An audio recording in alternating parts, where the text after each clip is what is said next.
Welcome everybody to the regular council meeting of Monday, July 21st. Apologize for our delay. We were fortunate enough to have Minister of Municipal Affairs, Dan Williams, here. So we were hosting some of the committees or communities around us. So apologize for the delay, but we will get on track here as quickly as we can. So I will move past opening comments. And is there any additions to the agenda? I guess we have one opening comment. Go ahead, Tom. Thank you, Your Worship. I just wanted to congratulate the Canadian Badlands Passion Play on their 30th anniversary this year. They've had wonderful season. Their attendance this year is back to what it was pre-COVID, which is 2019. And I just wanted to thank all of the literally hundreds of volunteers that help out in all the performances, doing the parking and the concession and all that kind of stuff. So congratulations. Crystal? Yeah, I just want to congratulate the U15 AA baseball team. They are hosting provincials this year in our community, August long weekend, Newcastle Diamond 3. So really great baseball all weekend long. So make sure you go down there and support our local U15 AA team. Thank you. Any additions to the agenda? No, can I get a motion to adopt the agenda, please? Patrick? I move the council adopt the agenda for the July 21st, 2025 regular meeting as presented. Seconder? Stephanie? All in favor? Carried. Can I get a motion to accept the minutes of July 7th, please? Stephanie? I move the council approves the minutes for the July 7th, 2025 regular council meeting as presented. Seconder, please. Patrick? Comments? All in favor? Carried. Thank you. Can I get a minutes to accept or motion to accept the minutes of Municipal Planning Commission, please? Crystal?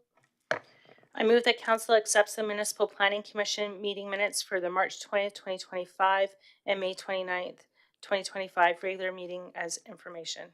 Seconder, please. Stephanie? Comments? All in favor? Carried. All right. Made up some time. 7.1, please. We will have delegates from Colton's Place come forward, please.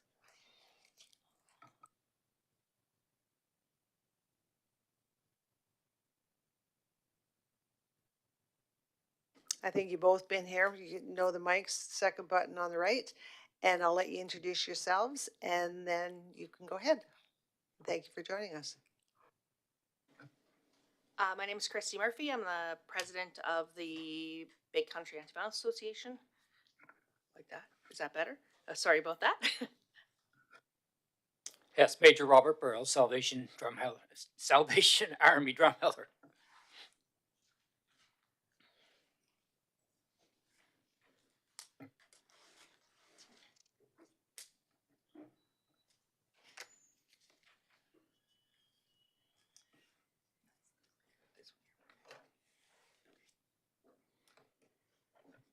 Okay, so we're here to give a presentation about Colton's Place, which is Drumheller and area's emergency unit. We've here a number of years ago, but some information has changed, or we're updating some stuff. So, who we are, we're Colton's Place is an emergency unit which provides safe, short-term housing for individuals and families who are fleeing violence. Been in Drumheller for a number of years now. I'm not going to read the whole presentation. I think that would be frustrating for people. So we're located in Drumheller. Obviously, the physical location is known to some, but the people can access Colton's Place for up to 1 week and receive support from Colton's Place staff. There's a number of eligibility criteria, and obviously that can be discussed later if we need to. Oops, sorry. That's not working.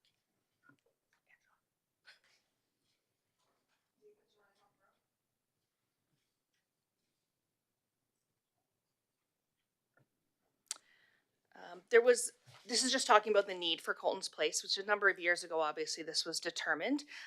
It was addressing accessibility barriers. There was limited supports in Drumheller for transportation to larger centers for any victims of domestic violence. And there was availability of beds was difficult during COVID, or or coming up to COVID. There was different criteria that people had to meet, and obviously there was a need in our town. It had been talked about a number of years prior to that as well. So Colton's Place was established to mitigate some of those barriers and assure immediate and equitable access to critical resources. Oh, it worked that time. Without Colton's Place, people experiencing violence were forced to stay in situations or relocate to unfamiliar cities or towns without any of their natural supports in place. Locating a shelter within the community fostered trust and encouraged community involvement for those who were impacted, provided a local refuge, and the community reduces the risk of victims remaining in dangerous situations or resorting to unsafe alternatives. In 2020 and 2021, before Colton's Place, the Salvation Army had grant money for hotels. Of those that were housed during that program, I assume that's 25 people stayed in the Salvation Army program presented with domestic violence concerned, which showed us that there was a need. This totaled 172 nights at the 2020 rate of $90 a night, which was a total cost of $15,480.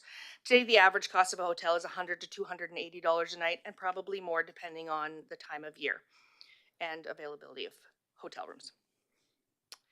And so Colton's Place was developed and established in 2020. There was a collaboration between a number of partners, as listed here, the Associated Communities Against Abuse, Salvation Army, Recovery Alberta, which used to be Alberta Health Services, Addictions and Mental Health, the RCMP, Community Corrections, and what used to be Victim Services, but is now called Southern Alberta Regional Victim Servicing Society. We had a number of MOUs in place signed in 2020, and you can see in the presentation, BCAVA, Salvation Army, Town of Drumheller, DHA, and the RCMP. This is just a testimonial from a person who stayed in the shelter, and it was great to have my family together. We need more shelters that allow children who are over 18 to stay with their parents. Then there was a number of the next slides are about our funding situation in the different years. So to start off, we had some foundational funding. The Interpipeline had a significant donation. There was also some emergency community support funds, which was a grant, a large grant that we had, and the Rotary provided a number of dollars, quite a large donation to support us to get us funded or furnished and going. This is some numbers, some information about our different years that we've had. So in 2021, when we opened, there was 9 intakes completed for a total of 87 nights. And there's other information entered there. And then in our funding for 2021, breaks down the different grants that we had. I'm not going to go over them all there, but if there's questions about particular parts of it, I'm happy to answer that.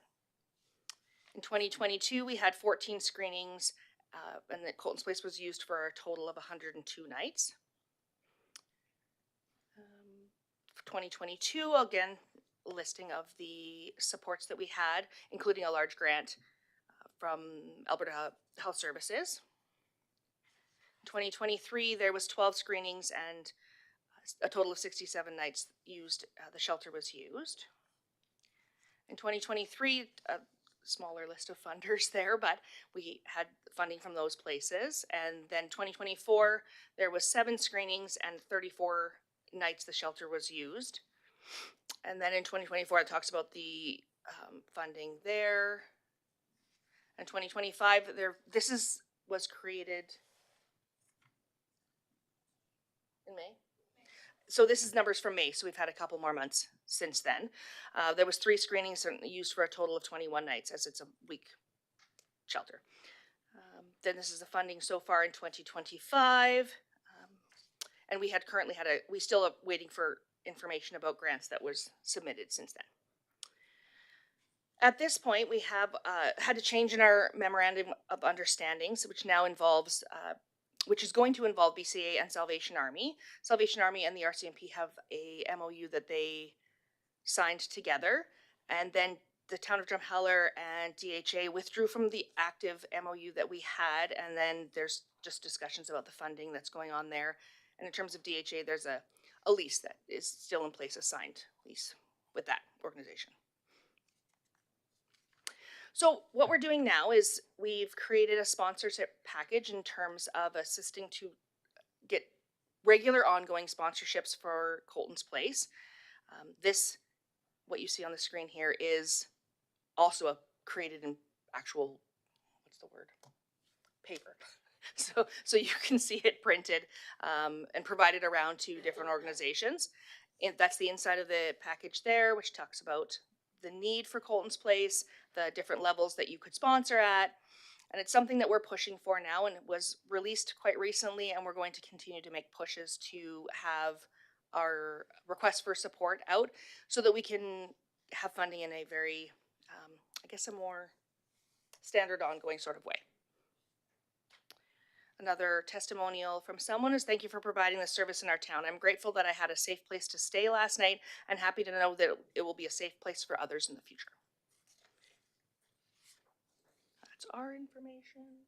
Did I forget anything, Robert? So.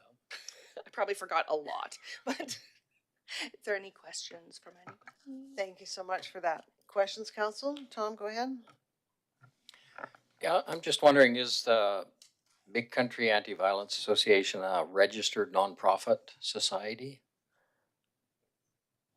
So we are, is that our, oh, yeah, we're a registered society. Okay. So have you looked into any AGLC fundraising, such as lotteries, such as casinos? Many groups in and around Drumheller access those funds, especially casinos. Casinos now in Drumheller are average about $75,000, and so that's like every 2 years or so, which provides for an awful lot of funding, you know, for operational and capital costs and things like that. Just wondering if you've looked into that, or I know that we can't apply as a, like, the way we're set up, we can't apply, but I don't know if you guys are in a position where you can. We apply. certainly could take advantage of that if there's opportunities out there, which I'm sure there are, as Tom has said, to look at that. Oh, sorry. Yeah. And So- of course, things are difficult sometimes, obviously, with making sure you have enough volunteers to support that kind of volunteer need to do casinos and things like that. So, but it's definitely something we talked about over the years, but something we could look at further for sure. Yeah, definitely on the volunteer side. Like I know there's people that will volunteer. Like I've got probably half a dozen friends that just volunteer for, somebody calls them, they'll go. So I think when you look at all the work you guys do for like trying to fundraise, if you could do that once every couple of years, it might save you all a lot. But I know we've lots of us tend to fill our, especially retirement time with that. Anybody else? Go ahead, Crystal. Thanks again, Christy, for providing updates to the community, because I think it's important for them to know that this shelter is still here and that there is still a need, especially if we're not even halfway through the year, and we're probably going to exceed those numbers from last year, right? So, and just, during COVID, that there was a lot more need, and so obviously those numbers are higher. So, but you never know when violence might strike a family, so it's something that needs to be available all the time. And just to let the community know, you can't just rent out that unit randomly. It just has to be available because you don't know when that's going to happen. So your costs are high because it has to be available 365 days a year. So I think just making that clear to the public about that. And so the MEU did change for the town of Drumheller and DHA, just shifting in how we're funding different organizations. And so this council was very adamant that we still contribute that $5,000 in our budgets each year to Colton's Place. And I really, really encourage the next council and administration that can continue doing that. So whoever's sitting at this table, I hope they see the importance of that. So I just want to make that clear for administration and whoever's still going to be here to continue supporting that. Thanks, Anybody Crystal. else? I appreciate that for sure. And it's definitely a need and will always be a need. I just hope that we can continue to do the work that we do to support people, whether it's actually staying in a place or finding other supports to help them. If it's not a physical space to stay overnight, but a connection to a resource they didn't know existed before. Because it's also part of the work that Colton's Place does and that Salvation Army does regularly to support people. Thanks. Anybody else? And just curious then, so the package that you're putting together, where can people find that? Because I love the way you've designed that and the levels, because that really gives people a better, you know, they know whether they're $25 or, you know, $10,000, and it gives everybody an opportunity to give back to it. For sure. They could contact the Salvation Army or contact myself. The information was on the presentation.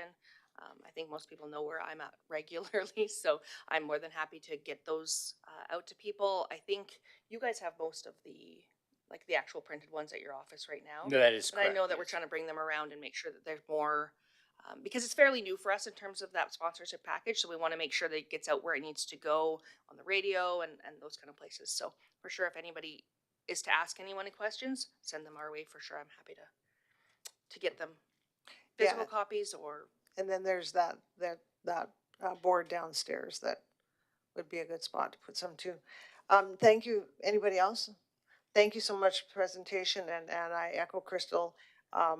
Again, you know, we do not, some of us aren't going to be here on the next council, so we encourage those who are that keep this going. And like I say, it wasn't, you know, there was some misunderstanding 6 months ago or whatever when we met.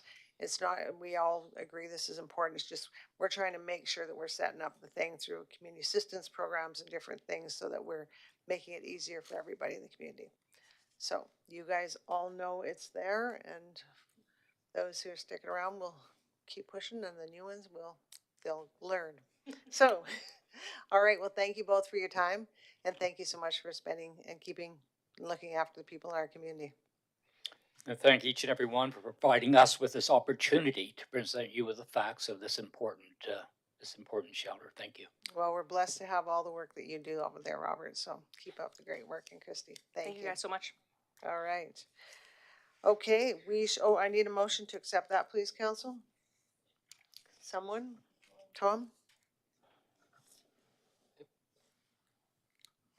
I move that council accepts the presentation of the annual report by Colton's Place as information. Seconder? Crystal? All in favor? Carried. Thank you. And thanks again. Okay, we shall move on to 7.2, please. Travels from Drumheller, Julia?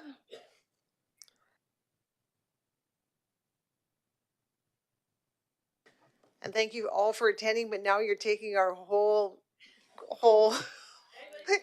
everybody's leaving us. Go ahead, Julia. We're just getting set up here. So thank you for having me, everybody. Although I want to say that although it's me from Travel Drumheller presenting here, this was very much a community effort, partnership effort. It wasn't just Travel Drumheller. I just got the straw to do this presentation with my lovely friend Reg here. Okay.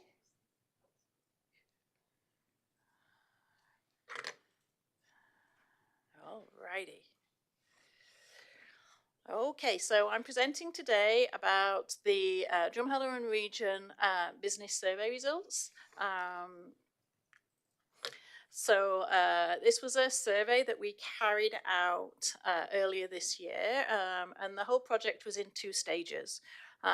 First off, we hired a company called McSweeney, who had done the business survey that we did in 2022. And they did the data analysis and the research, and so they were hired to do that again this time, and they did that in November of 2024. So when you see the numbers about businesses and value of economy, that is from the work that they did. And they also analyze the survey results. So that was their role. And then the other part was all the community partners took part in the series of 100 surveys with businesses. And so those partners were Community Futures, the Drumheller Chamber of Commerce, Travel Drumheller, Drumheller Valley, the town, and MH Enterprises. So we set up in teams of 2, and we all went and we did phone calls, and we also did online surveys. And so I want to thank the project partners, Community Futures, Drumheller Chamber of Commerce, and Travel Drumheller. Put the funds forward to pay for the consultants, and then the town of Drumheller and M&H for giving us some of their staff time. So thank you so much for that. And also to the 100 businesses who contributed. It was really, you get this phone call and can you just talk to us for 20 minutes? And people did, and we really appreciate them taking the time to do that. Okay, so we wanted to start off with just the key takeaways. And these are generally positive. So a high percentage of businesses are thriving than struggling. That's a great piece of information, particularly in this, we keep hearing about higher costs and tariffs and all those things. Labour pool remains an issue, which is often the case, has been the case in the last 3 surveys we've done. Tourism is still a major economic driver. We're going to talk about that. I think this one is a really lovely point. Strong community support and interconnectedness. What a great thing for us to be noted, and it really should be celebrated. That's why people like doing business here. And for me, the last one is the best one because it says that the active season has increased greatly now with May, June, and October. And that's a big work of all of us. We're really trying very hard to extend the season, and so it was great to see this reflected in this report. So why do we do this? This is the 3rd one. I don't know. In the dim and distant past, we did a tourism business survey with the province of Alberta, and then in 22 we did a survey like this, and then now we've done another one. And these surveys are so important as a touchstone, a point to connect with businesses, get a snapshot of how they're doing, and to hear if they have any concerns. I think it's a really important, and I would hope that we carry on doing this work so that we get the data, we can celebrate, and also if there's issues, we can learn what they are and use that in our policy planning and projects that we want to work forward. So into the data, our business landscape. So most common sectors are agriculture, real estate, professional services. The trouble with tourism, you'll see, well, why is tourism not there? And it's because tourism is made up of all these different sectors, accommodation, retail. So it's very hard sometimes when you're putting them into business counts to put them into this. But a huge number for you, economic output. So the value of the economy in this Drumheller region is $957 million, which is, for a little old town, that's pretty good. As we all know, we're built on small businesses. 81% of our businesses only have 1 to 9 employees. And our growth, job growth is due to increase, so by 9% by 2030. So that's great news. Just so you know, this is the analysis that was carried out in November the consultants buy the data sets and they use this to create this report and do the predictions. If I'm missing anything, Reg, you have to tell me. Okay, so business health is pretty good. With a total like 89% of businesses are thriving or sustaining, with only 11% struggling. So that's a pretty good figure, and 90% expect to maintain or expand in the near future, which is a great data point. So the majority of the businesses spoken to were small businesses, and 64% had been operating for over 10 years. So we have a big business background that's been here for numerous years. Just so you know, so when we did the surveys, we created a massive list of all the businesses and we divided them into sectors, and each person, we worked in pairs, and each pair had a different sector. So I spoke to finance and childcare. And so that we all spoke to different sectors to get a different understanding of the business world in Drumheller and area. So these are just some data points we wanted to share with you. So great news about the growth indicator, 51% of companies expecting to hire in the next 12 months. Reggie's very happy about this because he can talk to developers about it. It's a really good sign. And also for me, a good one was the staffing snapshot. 89% satisfied with their current staff. In the past, this has been, I mean, there are still issues, but this is definitely a better figure than in the past. And so I think this is a great data point for us. And then just talking about the needs, softer skills, lack of transportation, housing. And we know that these are issues, and so, you know, there's a lot of work going on around some of these things. So it shows that we're actually on the right track of the projects that we're working on. Tourism impact. This is great news in that it's the 116 million. If you remember in 22, it was 70 million. So this has gone up significantly in the last few years. And this figure is it is tourism spending, but it's also the incremental. So if somebody goes and spends money in a restaurant, then that restaurant goes and spends money elsewhere. So it's about the cumulative impact on our community. 1 in 4 jobs is in tourism. Important, I think, and this is very important for Travel Drumheller, that 92% of the businesses see tourism as important. I think that's a really good figure for us. Of course, seasonality continues. We know that that's still an issue. But we seem to be, like for the graph shows, we are chipping away at that issue and people are getting a bit more, spreading their seasons. Many businesses desire for initiatives that promote year-round tourism, and we know that. And that's something that we're working very hard on. So just thinking about the future, isn't that great that 76% of businesses would start business again in Drumheller? I think you should all be very proud of that. I think that's a great figure and a great thing to celebrate. The second one is another one. Only 1% is thinking about moving. So that's a great thing for your retention. And then succession. People don't want any training in that, but I do think it's something that we should all keep thinking about. This is just a thing to see for all of us about how we are aware, people are aware of the partners. And this is high figure, it's great. I think we can all still do more to promote ourselves and make people aware of the work that we do. But this is still a great figure. And then these are just some of the things that businesses have identified of their needs. And the point 1 about the incentives and the cost reductions, Reg and I were talking about this because we know that you've got incentives out there. So maybe we need to work on promoting them all, a different way of getting them out, communicating them out into the business world so that people know that you have those.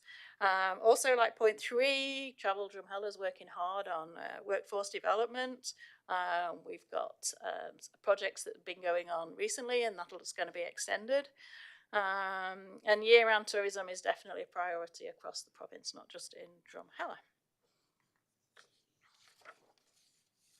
So just to recap, workforce development, tourism diversification and expanded business support are what people are looking for. And I just wanted to point out, looking at the note about the vibrant and resilient Drumheller region, the consultants were really clear that they felt Drumheller businesses landscape was very positive, and that great. It was improving. I mean, they did their survey with us in 22, and I think they really see also improvements and changes for the positive over the period of time. So that's really great as a third party to say that. And yeah, so that's it. Thank you so much again to the businesses. We really do appreciate the work that they did, and also to all of our partners, because we couldn't have done it. We did it together, all of us, and we really appreciate that support. Thanks so much, Julia. Great information. Okay, council, any questions? Crystal? First of all, I will fight anyone who says that tourism is not an economic driver in this region, because I have data to prove You have it. now, yeah, you do. And I think you really should send this to the Minister, Dan Williams, that was just sitting in that seat an hour ago, because that's information he needs to be aware of as well. So, sure. Thank you. We'll do that. Anybody else? Tom? Yeah, further to that, So it said 92% see tourism as a positive force. So that means 8% don't. Yeah. So any idea why that 8% would say that tourism is not a positive force? Like I can't think of a reason why somebody would not. Any speculation on that? No. I mean, it was interesting. I spoke to oil and gas companies, and a lot of them said to me, personally, I really dislike the visitors, but actually, for my business, I know I need it. So whether it's the 8% that are taking it as a personal, because with the bridge and all the other things, right? Like, I don't know. I absolutely don't know, Tom, why you wouldn't think it's a good thing. The other question I had on page 48 of the report just says common industries. And it says, so agriculture, forestry, fishing, and hunting are by far the most common at 503. And I'm just thinking, I don't know if we have a big fishing industry in the area Do you want to or a answer big that? You hunting can answer industry. And all I can imagine is, so somebody buys a fishing license and now they're registered in that category or something like that, possible, or? So the study is actually regional. It includes Drumheller and Starling County because some of the partners have a larger map than I operate in. But yeah, you're right. There's probably not a large fishing industry in town. So there's we get data from the Canadian Business Registry and this group called Insights, and that's what the consultants looked at first. And they just use what's called NAICS codes to classify businesses, and that's a category. So I just assume all the local farms went into that category, and that's why the number's high. But yeah, I agree. There was some spots where the data was like off to us. Like it seemed like there was a lot more real estate folks than I thought. But it's the best data set we have. So yeah. Anybody else? All right. So was the question, were you willing to stay open past 5:30 on the survey? I don't get many more chances to ask that question. So I'm going to ask it. And then secondly, I noticed Smitty's had on the billboard dino nuggets. So yay, we got another company. And then I was at Black Mountain and they have a dino dish. So it's getting there. Getting there. So Good job. keep pushing it, please.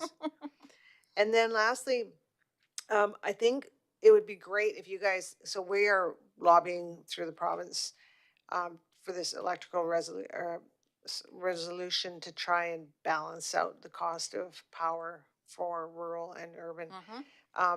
It'd be great, Julie, if Travel Drumheller could look at that resolution and even just write a letter to Yep. our MLA and the minister, because again, for our businesses, if we could balance out the cost of electricity, it's again going to help encourage people to do business here. But we understand that it is expensive, and we've been lobbying for 8 years, and we're continuing to support Grand Prairie because they're going to continue it. And then those who continue to run and new councillors, we hope that they continue to push this, because I think at some point we're trying to explain to them that running electricity is no different than roads. We all use it, no matter where we're at. So if Travel Drumheller wouldn't Yep. mind looking at it anyways, because any letters of advocacy for sure. that is huge. So I know Chamber have also lobbied on their side. So we're all trying, but you know, you can't quit.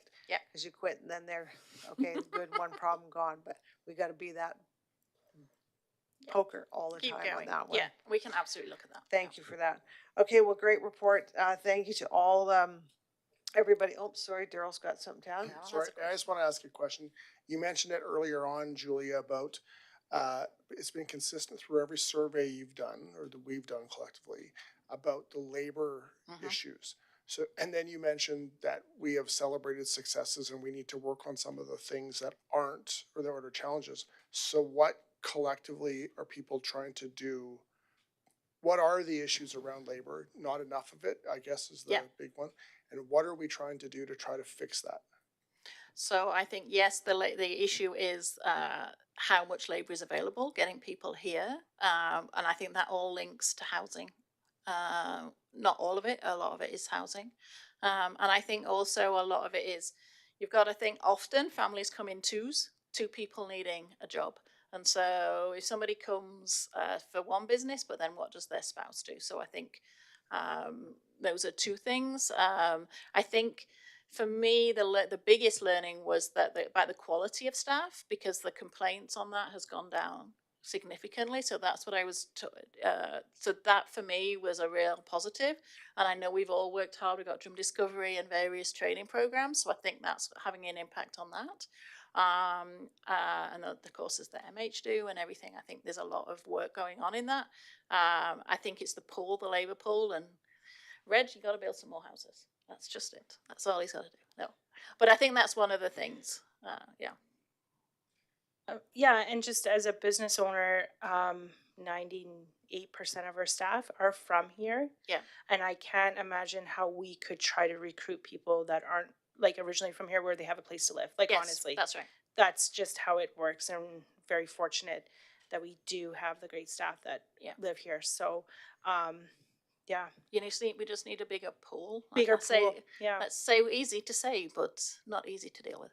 Well, I just think about being at a conference last month in Canmore, where going out into the restaurants and stuff, there wasn't anyone that didn't have an Australian accent Right. or a British accent, and they were all here for a period of time. So I would think they have challenges with respect to housing there, probably that are far worse than here, but they figure out a way to do it. Right? So they have, a lot of their employers have staff housing, which we currently do not have. So that's something that we could work. Yeah, right. There's no staff housing, and I know Banff and Canmore, they have a lot of that.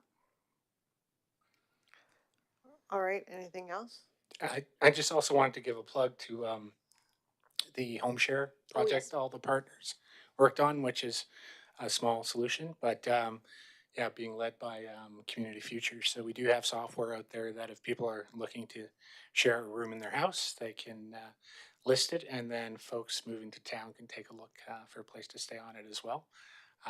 But yeah, that was one of the solutions we worked on in the housing strategy too. So I do think that Happy Pad worked out pretty good. I heard a few people that have used it, both sides, and have been pleasantly surprised with the We've had a lot, so we get monthly reports.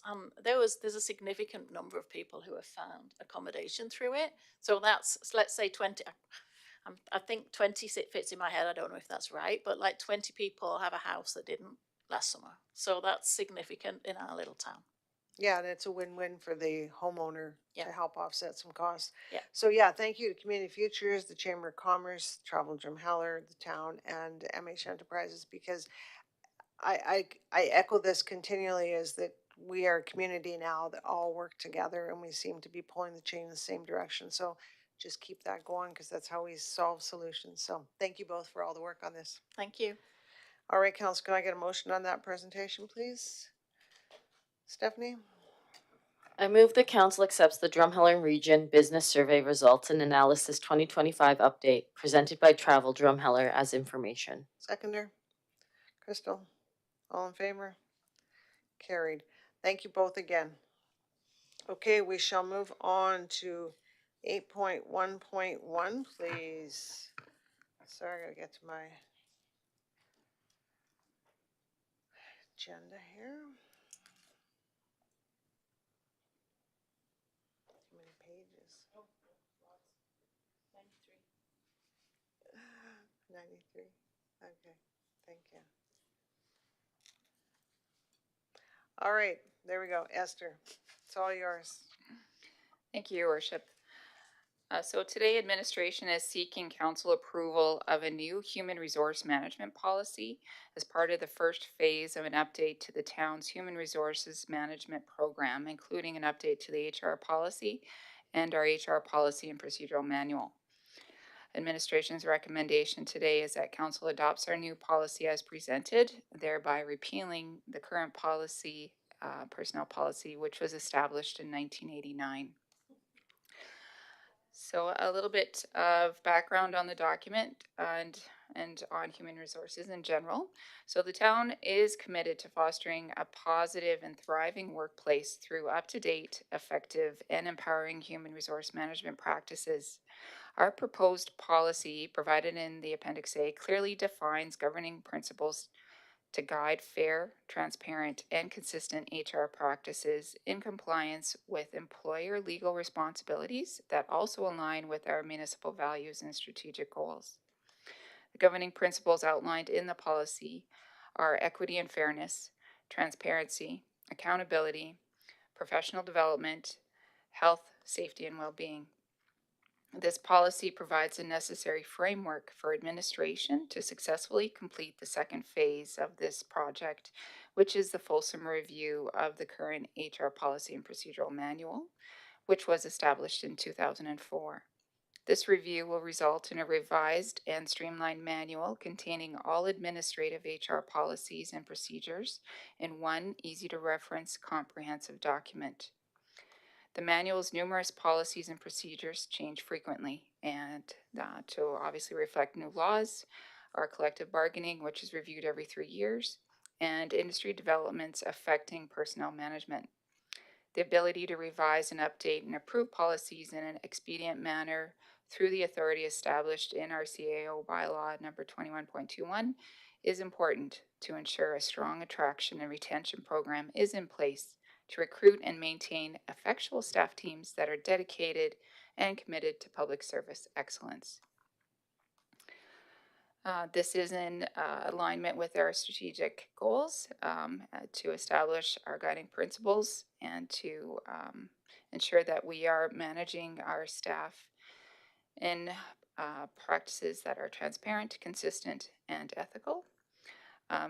And this policy and the eventual updates to the manual will be communicated internally to all town staff.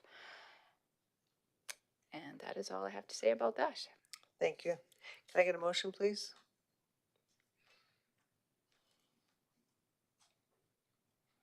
Crystal. I move that council adopts human resource management policy number HR-C-08 as presented. Seconder, please. Stephanie. Comments, please. Stephanie. Thank you for all the work done on this. I noticed in the old one, it still refers to the city of Drumheller. It talks about every 3 years being reviewed or as needed. Is 3 years, in your opinion, sufficient?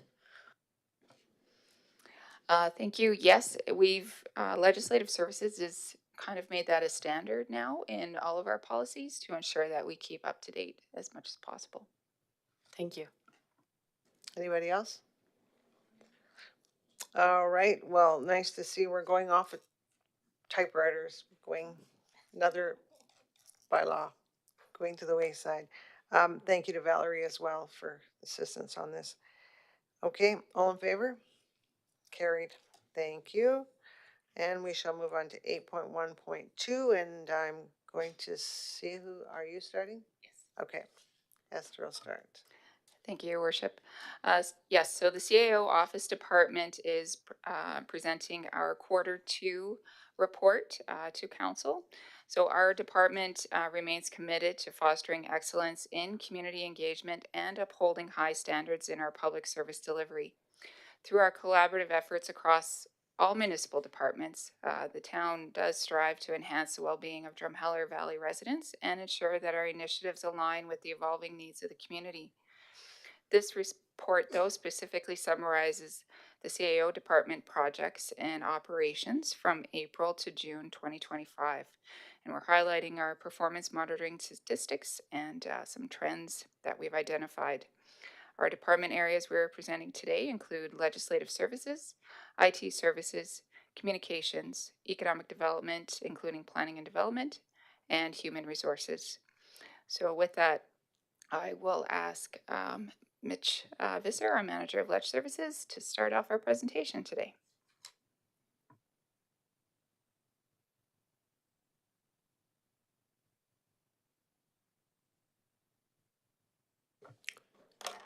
Good evening, Your Worship and Council.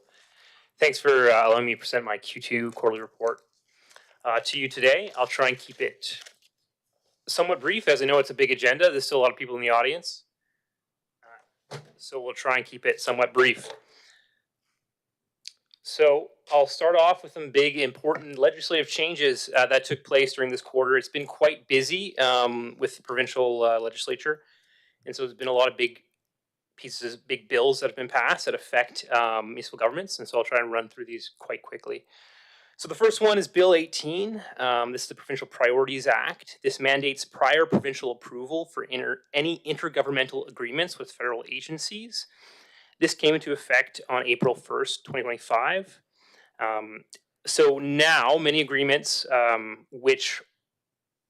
many agreements will now have to be routed through the Legislative Services Department to ensure that they comply with the rules of the Provincial Priorities Act. There's some exemptions. So, for example, any agreements under $100,000, but all agreements with federal government or any federal agencies will need to go and be submitted to the provincial government for prior approval if they're above that $100,000 limit.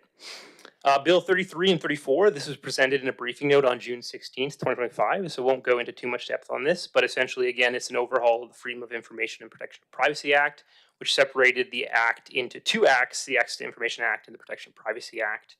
And this will require some significant changes to our records management program in the future, such as the creation of a privacy management program, the implementation of a privacy impact assessment, changes to a website, protection of privacy disclaimers, and other administrative changes. And this came into effect on July 11th, 2025.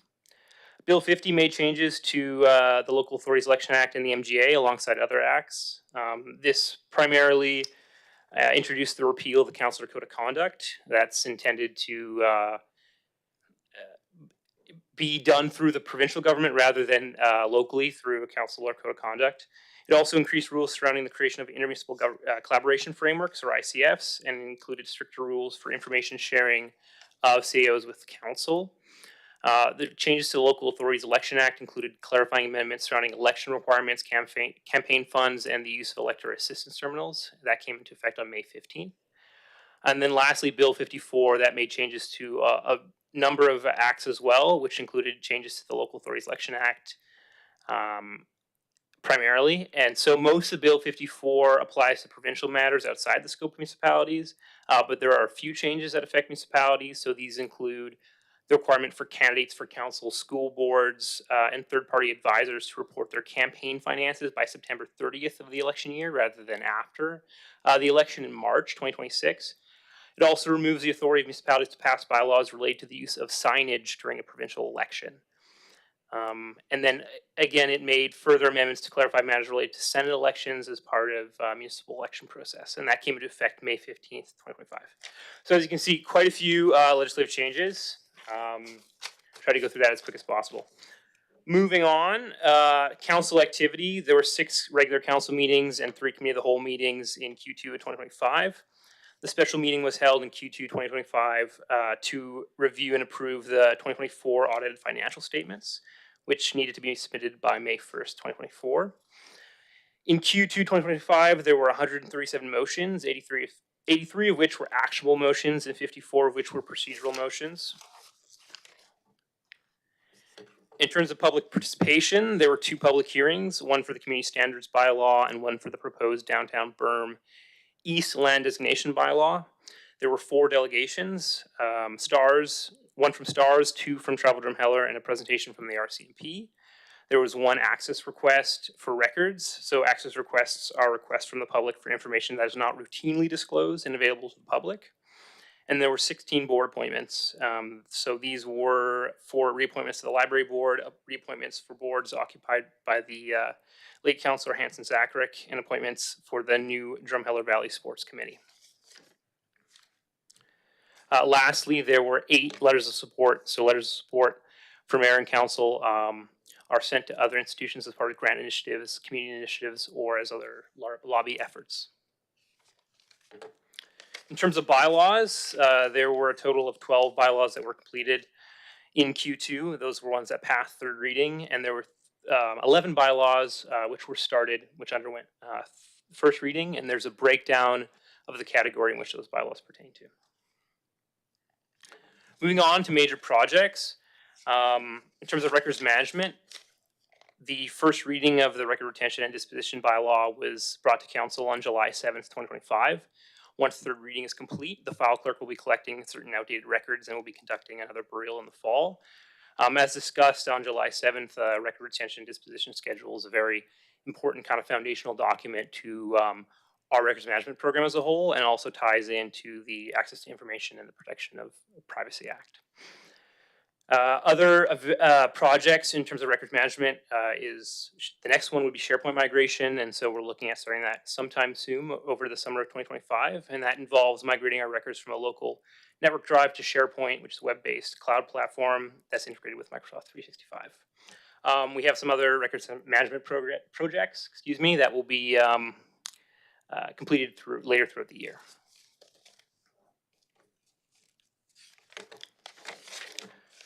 Moving on to municipal elections, I'll keep this brief as well, as I know Erica will be discussing this as well in her section. The March campaign, which is complete now, is focused on informing individuals about the nomination period, encouraging people to submit their nomination papers as early as possible before the September 22nd deadline. So again, this primarily acted as a general awareness campaign. So we had quite a bit of communications on that. We also worked with Drumheller Mail to publish some articles. We also created a landing page and put a lot of ads behind that to increase our search engine optimization. We've also published a brand new candidate handbook, which is available online or in person at Town Hall. And currently we have 2 people who have submitted their nomination papers, and their information can be found on the municipal elections website. As part of this, we also had a little bit of a public outreach event where we worked with Green Tree in St. Anthony, and we held a little bit of a mock referendum for the grade 6 students. It was a lot of fun, and I think it was a great way to encourage the youth to get involved and let them know that the election's happening. As well, their referendum was on the naming of the Dino Drifter, which made its appearance on Canada Day. So that was a great fun event. Now, in terms of registration campaign, we're still pushing this, although we're mostly kind of complete. And so with this, we're informing residents about the need to register as part of the municipal election. Again, that's a new requirement by the provincial government. And so we've had quite a lot of ads. We work with comms quite a bit. And then we also had some events at the Pioneer Center and at the Legion, just to let people know what the voter registry is all about. And again, we've worked with Drumheller Mail to kind of push knowledge about that. Right now, we're just working on election worker campaign, so we should be publishing that quite quickly. We're looking to start hiring election workers right away.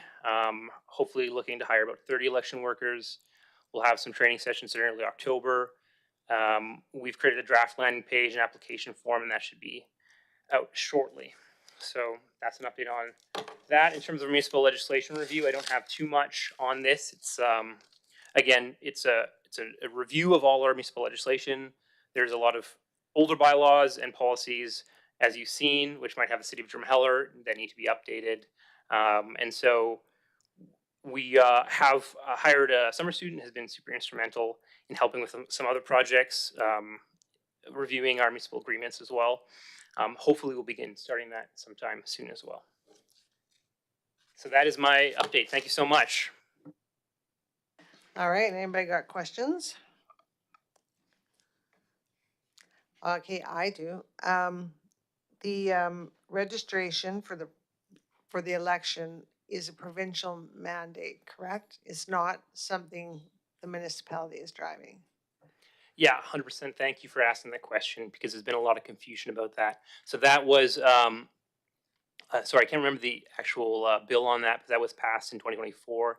That's a new requirement. All municipalities must have a provincial voter registry. And in the past, that was an optional change that municipality could implement if they needed to. Now it's mandated. All municipalities must have a voter registry. Drumheller's not done this in the past, as far as I'm aware, so this will be the first time that Drumheller is doing this. We're encouraging everybody to go to voterlink.ab.ca to register before September 15th, if possible. Okay, and Tom, just with the Seniors Foundation, they're working on that there to make sure the seniors are aware? Okay, perfect. And then just for the listening public, there was 137 motions made in that quarter, and 83 of those required administration to do work from them. So just hats off to everybody, because it's easy for us to say we approve it, but at the end of the day, you guys got to get it done. So just want to thank every department for the work, because we're trying to get things done and we need your help to finish it. So, all right. And thank you. You're doing great. Thank you so much. Okay. Okay. IT. Esther's.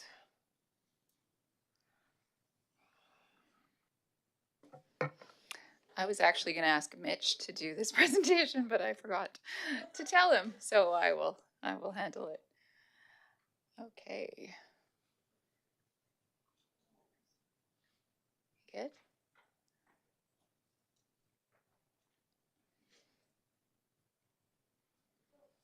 Super.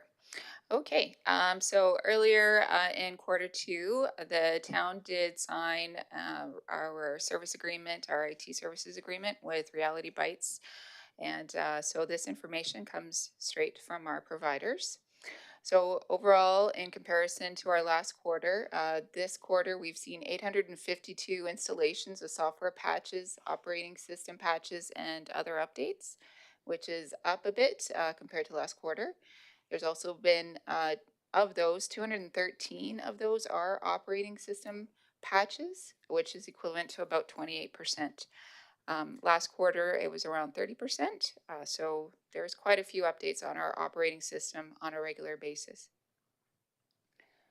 Our support tickets, our support is excellent with Reality Bites.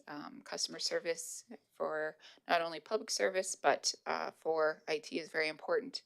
Our tickets open this quarter equated to 446, which is up compared to last quarter.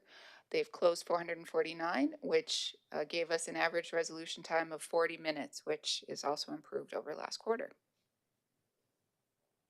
This is just a snapshot of some of the projects that we have Reality Bites working on with our team.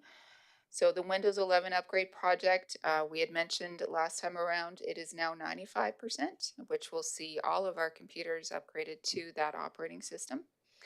Our water system SCADA server out at our treatment plant, quarter 1, we've seen the replacement of that hardware. Quarter 2, with our new services contract, sees Reality Bites providing tech support and the software management side as well. So this quarter, we did see that getting instituted as far as our operating supervisory maintenance, that kind of thing, all in place. We've also started a new password management system pilot project through Ledge Services, where we've taken high users of passwords within administration and within the staff, and selected them to pilot this password management system. So as everybody knows, when you go onto Internet Explorer or whatever, you'll get that pop-up that says, do you want us to remember your password? Unfortunately, that little pop-up causes a lot of our privacy breaches. Not privacy breach. We don't have privacy breaches. It causes a lot of our internet security issues. And so these password management systems help us put it all into one controlled system, which is now monitored through Reality Bites and the new management system provider. We will also be bringing this back to council to see what kind of a response we got to evaluate the program's actual performance. And finally, we are developing a new online HR onboarding, offboarding program, which will be brand new to the municipality, and that'll help us facilitate the process with our hiring managers and across the departments. Any questions? Anyone? I guess not. Everything is good there. It's good to see that you're going to get this onboarding and offboarding done, though. Yes. Super. Thank you. All right. Communications, Erica. Oh, that one's already been drank.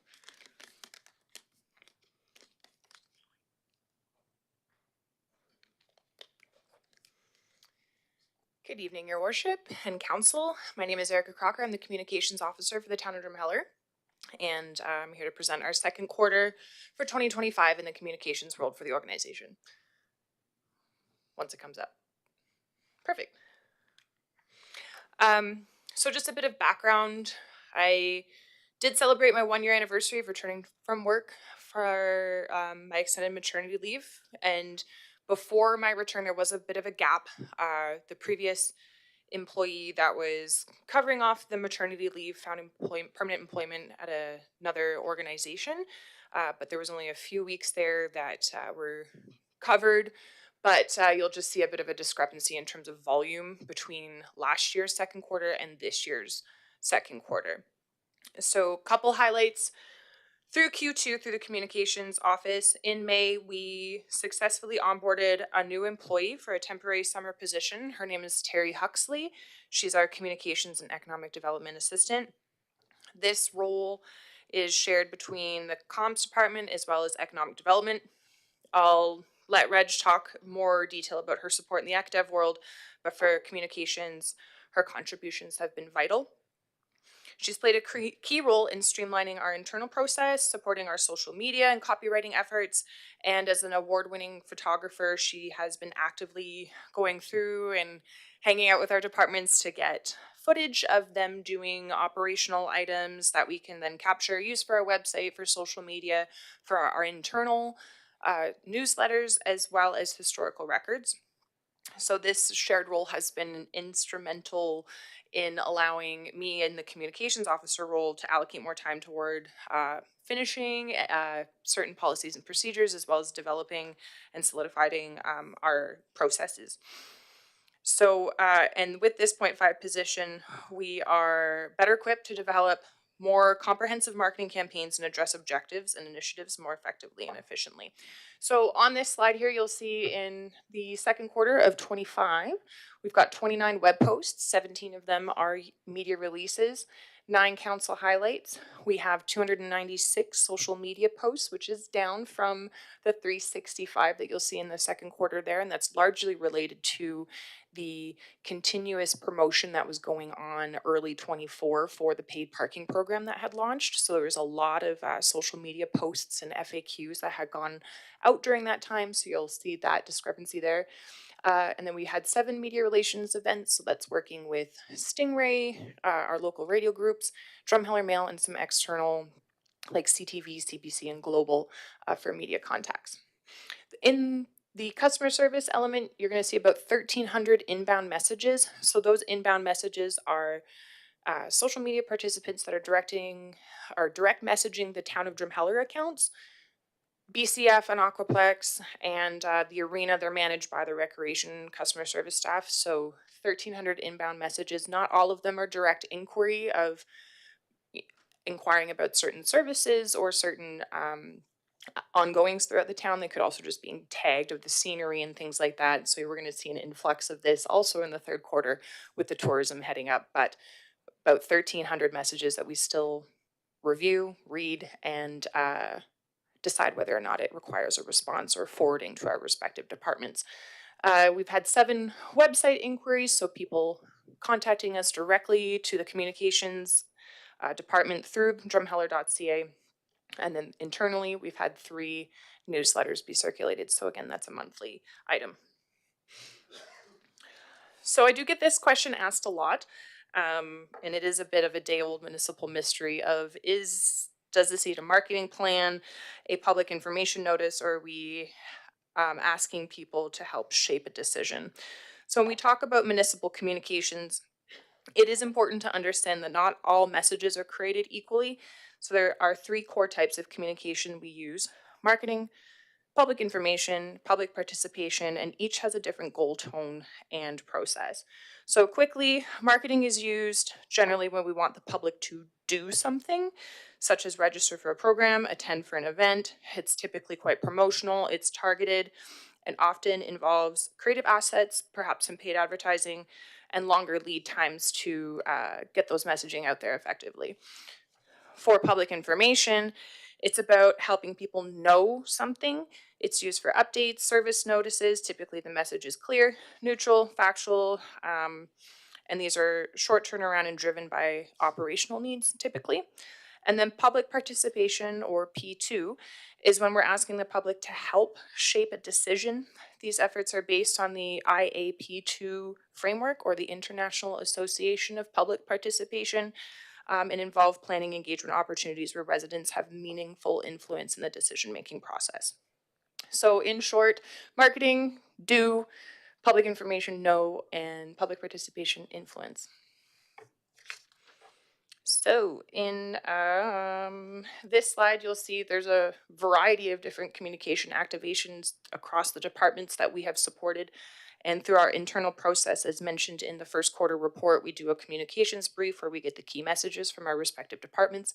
It's not always possible because there are urgent and emergent situations that don't always, they're just not as able to have that paperwork filled out ahead of time. So, excuse me.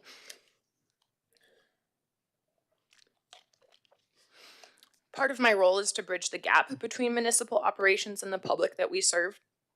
That includes crafting the messaging, managing the channels of the communication, preparing for crises, and supporting the transparency and any public participation initiatives.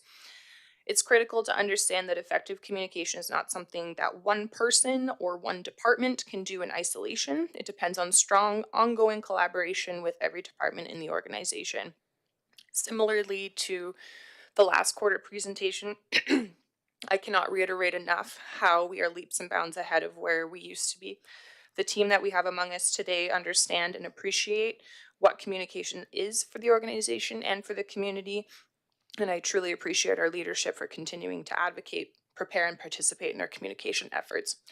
So in our last presentation, we had them separated out of communication activations through communications briefs and not, but this is your total. So you're seeing just about 70 initiatives, which then stream across many different tactics and many different platforms. So again, having the help with a 0.5 has been instrumental in this busy season with different events coming up. This past quarter, we had 5 major marketing campaigns that are worth noting. So Mitch did touch on the second phase of our municipal elections campaign, which this is driving voter registration. Again, a big shout out to Mitch and his team for putting this information together. It's been a pretty seamless effort, and I've had a couple of fun adventures at our local radio station co-hosting a morning to talk about elections. So thank you, Jason Blank, if you're listening. We've had a lot of fun talking about the elections process and driving folks to register. On top of that, Chainsaw Wizards, Camp BCF, Canada Day, and Summer at the Plaza are some of the major integrated marketing campaigns that we've done this past quarter. And here we've got some artwork of some social media and some posters that have gone around the community. Probably represented across all of our departments, maybe not finance. So for our website traffic, so drumheller.ca, our municipal website, this is last quarter for 2025. So again, we're seeing a big peak in website traffic, and a lot of that largely has to do with us being a beautiful tourism destination.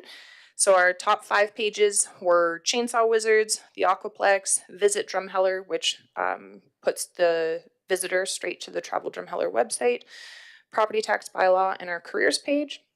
Whereas last year's second quarter was paid parking, Chainsaw Wizards, Aquaplex, and careers.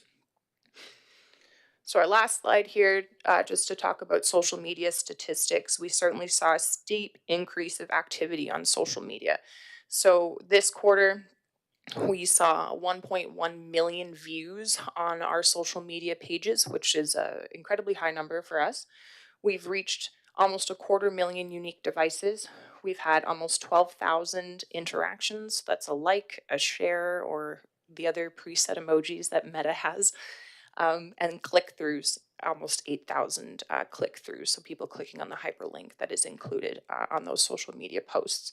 So definitely a steep increase, and it goes largely with some of our top posts, which far and wide, Chainsaw Wizards was our most successful in terms of reach, click-through, and views. followed by the post of the announcement of Tyra and our collaborative efforts with the Drumheller Chamber District, Drumheller and District Chamber of Commerce. My apologies, and our and Travel Drumheller, the cougar sighting, which you may have seen on the art board there, Canada Day, and then when the Gordon Taylor Bridge traffic shifted. So those were our top 5 posts that saw tens of thousands of devices and eyeballs. So with all that, that's all for the communications for the second quarter. Thank you, and I'm here for questions. Tom? Yeah, I was wondering about C-Click Fix, where that fits into this. That's kind of public participation, easy to say. And it very often kind of infrastructure. Where would that be in here, and do we have statistics on that? In terms of C-Click Fix, the participation through the user, that data is collected through the infrastructure services team because it comes through the portal, it goes through the SLAs, it's then assigned or reassigned to the department, then that correspondence goes through that respective department. In my role, I do monitor, so I do see if there's certain activity that are going on or anything that is worth getting more eyeballs on it. Now with C-Click Fix, we do have the push notifications. So if there's a garbage delay or solid waste residential pickup, that we are able to push that through, and it reaches just over 600 devices that have registered. So that be an email or a push notification right on your phone. That's the messaging that I work on and I'm able to schedule with the respective departments, if that makes sense. Does that answer your question? Yes and no. I'm just wondering if and when we could get some statistics on that, like how many? They brought that back on the infrastructure report last time. And so that was brought then, and they'll continue to bring that back. And then actually, we've been talking about it just to get a little bit more elaborated. Yeah. Okay. And further to that, Councillor Zawiski, I can include on the infrastructure services report how many push notifications that were sent and how many devices that are attached to that. So we can include that in the speaking notes as well. Anybody else? Okay, well, I just want to thank you that council highlights that one is coming up quite, a lot of people like that, the information, so that's well done. And I just want to, I want to thank all of those who get involved in our social media and share and get this information out. However, I'd like to highlight one thing. I have directed administration to look at slanderous comments, and I've asked them to contact legal counsel because I don't think it's appropriate of some of the things that have been said. And I just don't think if we're hoping to get a really good, strong council in the next election, people shouldn't be afraid to put their names out there and get involved, considering some of the comments that people will say. So I just ask those who are out there commenting, I am pushing administration to research this. So, all right. So thank you a million for all that information, and I'm glad to see all that the efforts that the original first council come along and said, let's put efforts into communications. Obviously, those numbers are showing that it's huge. So thanks for that.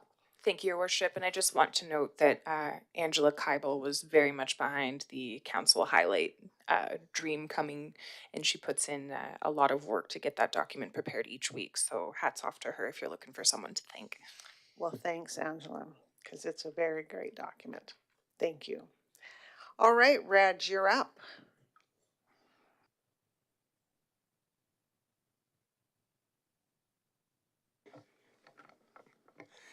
Thank you, Your Worship and Council, for the time. My name is Reg Johnston. I'm the Manager of Economic Development, and I will be presenting the Q2 report for our department. I just wanted to say that thanks for listening to the Business Needs Survey results earlier today. All great news, very good positive sentiment from the business community, so it should not be a surprise that our results in economic development are really good this quarter, like they were first quarter. So first of all, we had 4 new businesses register in the community, which is good growth. We had a record quarter for land sales itself. So we worked on 8 different land deals, 7 of which are pending removal of conditions. So we'll keep working those. And they include residential and industrial land deals. So really, really good stuff. We also assisted on some private land sales, so we don't just sell town land. One was a 70-acre industrial lot, and the other was a commercial lot. So land is selling really, really well. It has been for a couple of years now, and so we're just hoping to get shovels into the ground, and we'll give you a look at that later too. With respect to community outreach, separate from the business needs survey, I also report on just the business calls that I do in a run of a quarter. And so we try to target about 200 a year, and we're ahead of schedule. My first quarter was very good. This quarter was at 53, so again, well in line with our target. The target I try to set is 20% investment attraction and 80% business retention, but in this quarter we were focused way more on investment attraction, which isn't necessarily a bad thing, but that aligned well with our land deals and the calls and meetings we needed to make with new business wanting to purchase land in town. Again, this is another way that we look at the business outreach that we do, which is the quality. And so we had a good percentage of in-person and Teams meetings, and about 60, so 2/3 are via email. And then town council has also asked me to focus on developers with respect to the housing strategy. So roughly a third of the calls that we talked to were developers or housing builders. Very, very busy month in film as well. And so we updated the marketing section of the film section for marketing on the town website. Again, great example of how the 0.5 FTE is helping us out. She's also helped with working through one of our film permits.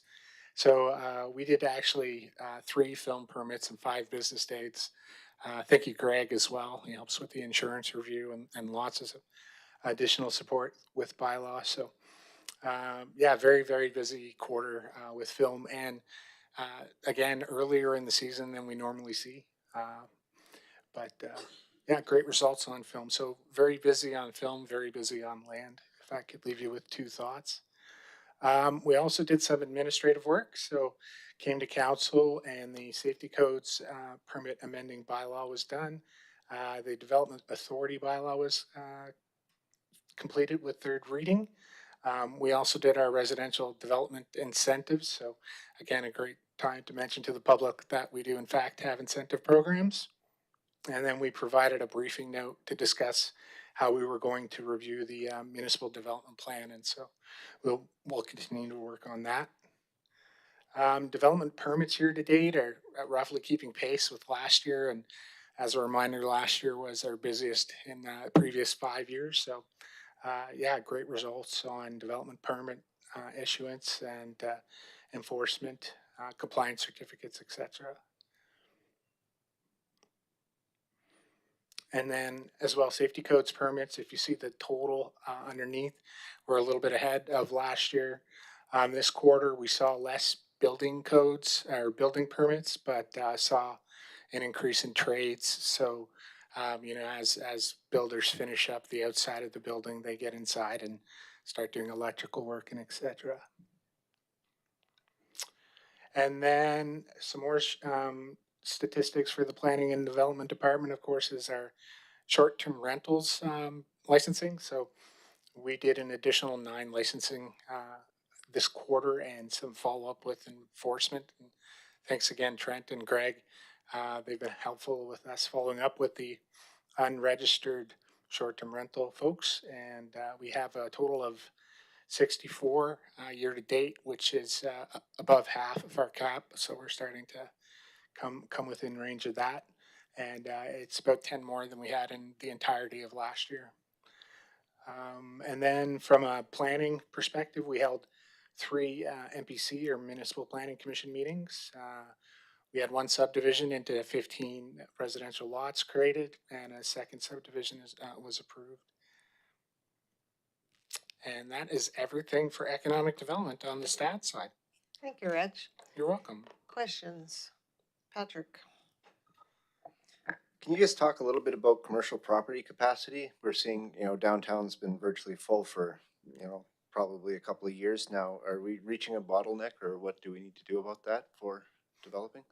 Yeah, so excellent point. So our commercial vacancy right now downtown is about 1%, which makes it harder to actually bring new business to town because we can't find them a home. But the good news is we've seen our first commercial build since 2018. So on the highway, when you come down the hill, right next to No Frills, there's a 3-bay commercial facility going in there, and one of the bays has a drive-through. So that's good new business growth. So that's what we're going to need to see in the future, is to actually expand the inventory in town, because everything that we have now is full, and it's about 2% on the industrial side. So we've seen some new builds there in the industrial park too.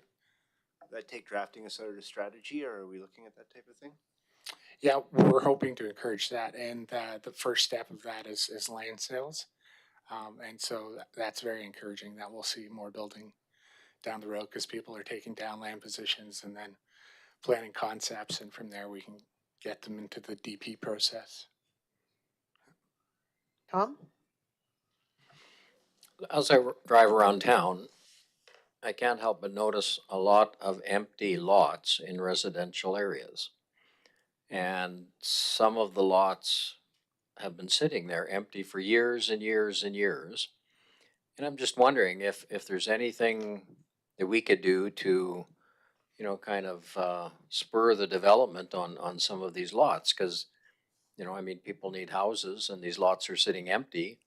And I don't know if you've thought of maybe what we could do to get, maybe the people who own the lots want, way too much for them, whatever. But they seem to sit there for literally years and years. I'm just wondering if there's any thoughts on that. Well, first of all, thanks for the opportunity to mention our residential incentive program.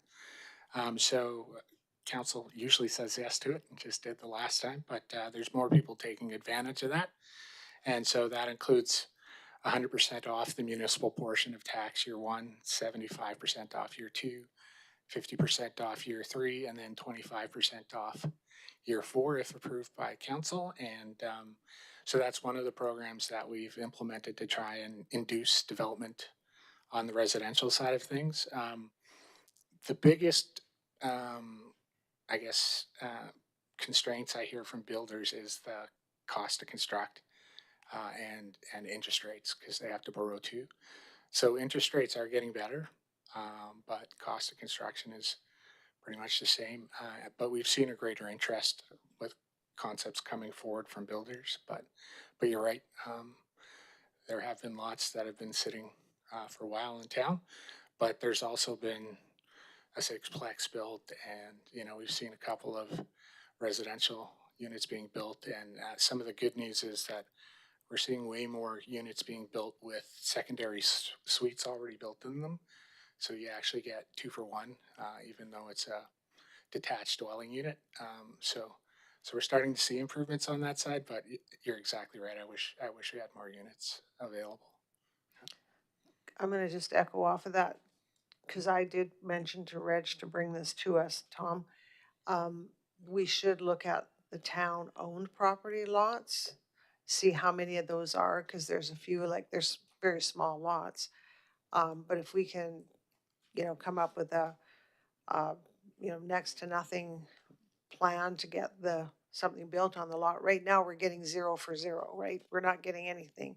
So if we had to give the developer the lot to get something building, we're obviously going to get taxes off of that property. So I think I would like you to, I guess now I'm publicly saying that I would like you to get that information to council so that we can make that, because I think it's something that might encourage somebody if they can build the property and not have the lot cost, but the taxpayers of Drumheller will win because there'll be finally some revenue off of that.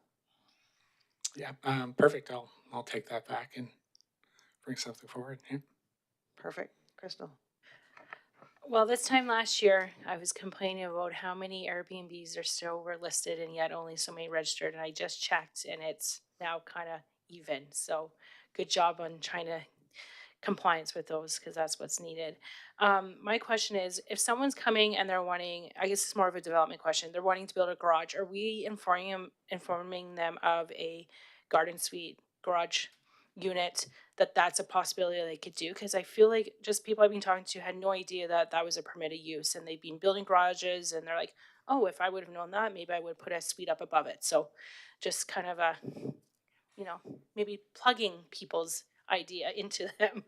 Yeah, we tried to promote secondary suites a couple of times. Like I know there's a tax credit available from the federal government, and that's on our site as well, on the planning side of things.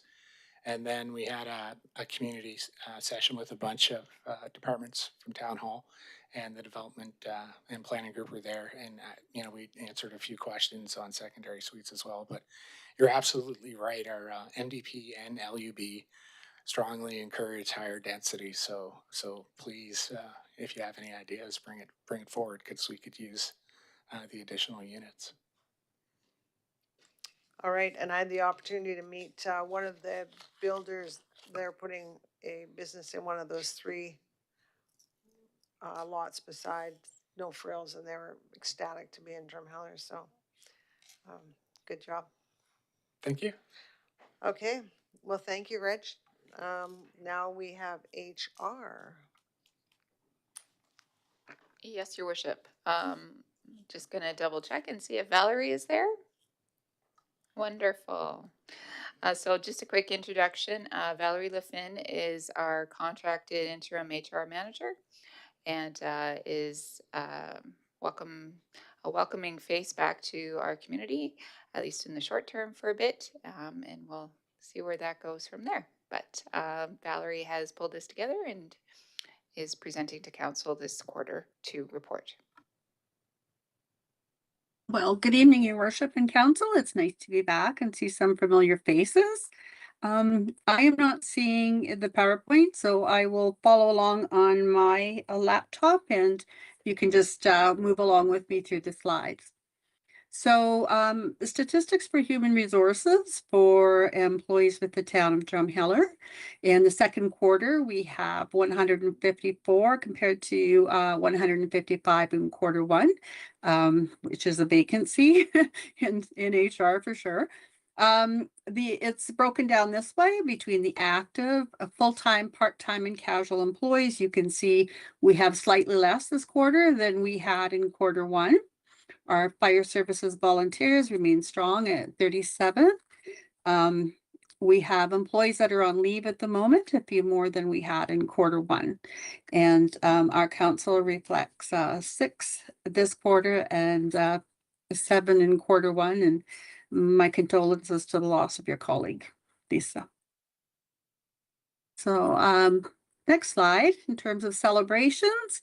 After 40 years plus of dedication, Ellen Gwinner, the finance manager, was celebrated at a retirement party for her, which was held at the BCF.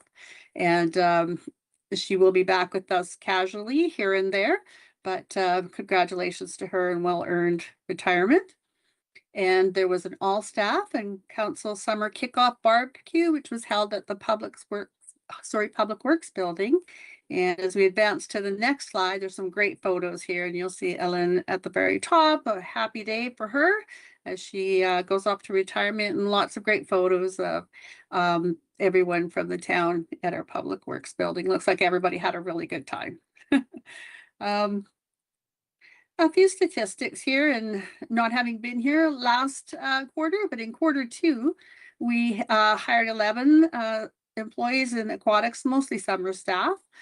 We hired 4 for our summer camps, and we hired 7 in operations over in Public Works area.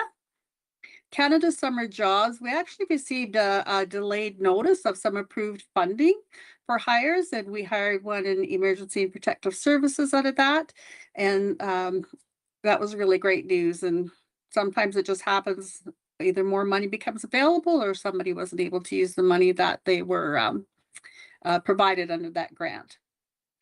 So currently for job postings, we had 9 and we have 2 jobs still in progress. Finance manager and HR manager.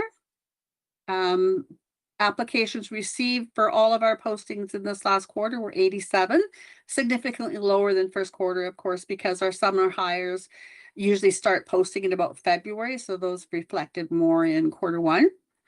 And time to fill, this is an interesting one. We're just slightly lower than quarter 1. And this statistic is often a little bit confused because there's time to fill and time to hire.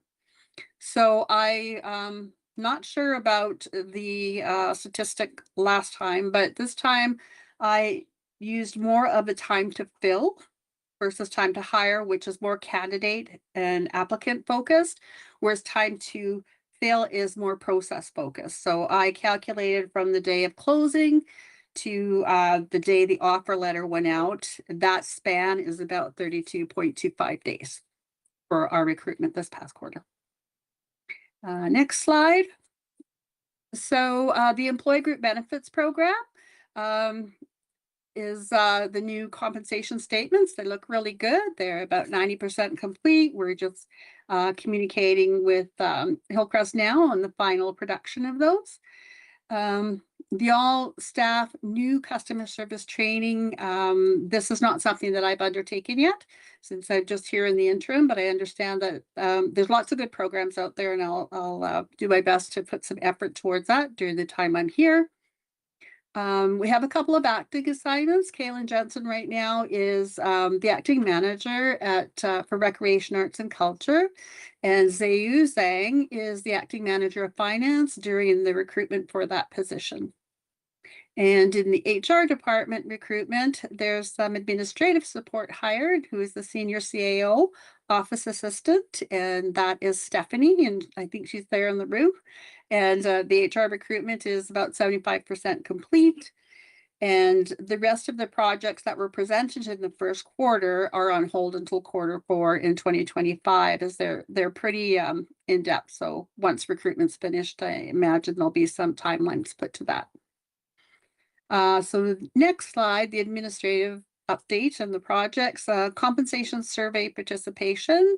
So we did 2 compensation surveys, labor requests. We get lots of these during the year. This quarter, we completed one for the town of Olds and one for Statistics Canada. And the one for Stats Canada is a requirement because we report vacancies and there's often a lot of funding and things attached to that. So that's a mandatory one that we have to do every year. And there are 3 more that will be done in quarter 3, and that's the Alberta municipalities, one that's requested by Morinville, and one an additional one by Statistics Canada. We'll also see other municipalities. This is a really common thing as people are going to go into bargaining in the coming year, many municipalities. And so we'll get a lot of requests. It's really good to participate in these, although they're lengthy and they take a long time to complete. We get reports back and we see what other municipalities are paying, what kind of jobs we have that are comparable to those jobs, and potentially settlements beyond that. So in the world of labor relations, the quarter 2 meetings were completed with both of the locals.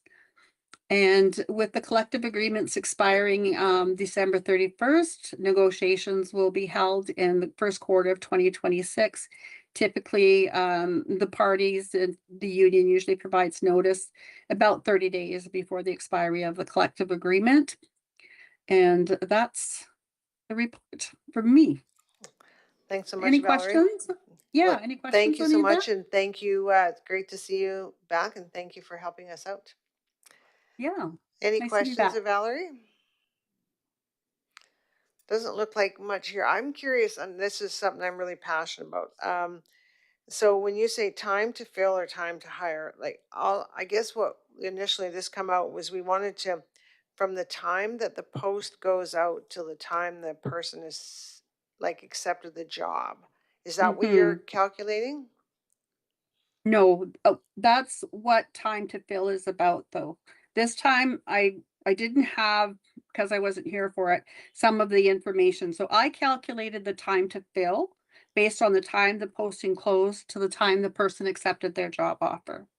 So really what we should be doing, according to a lot of the KPI development work out there, they say time from when the job is approved to be posted to the time the person accepts the job offer.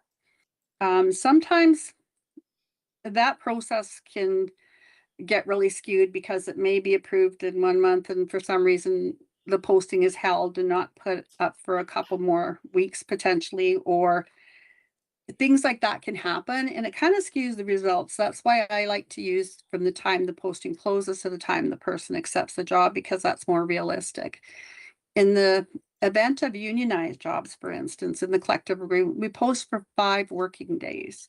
And typically we have internal candidates that are successful. So that posting tends to be shorter.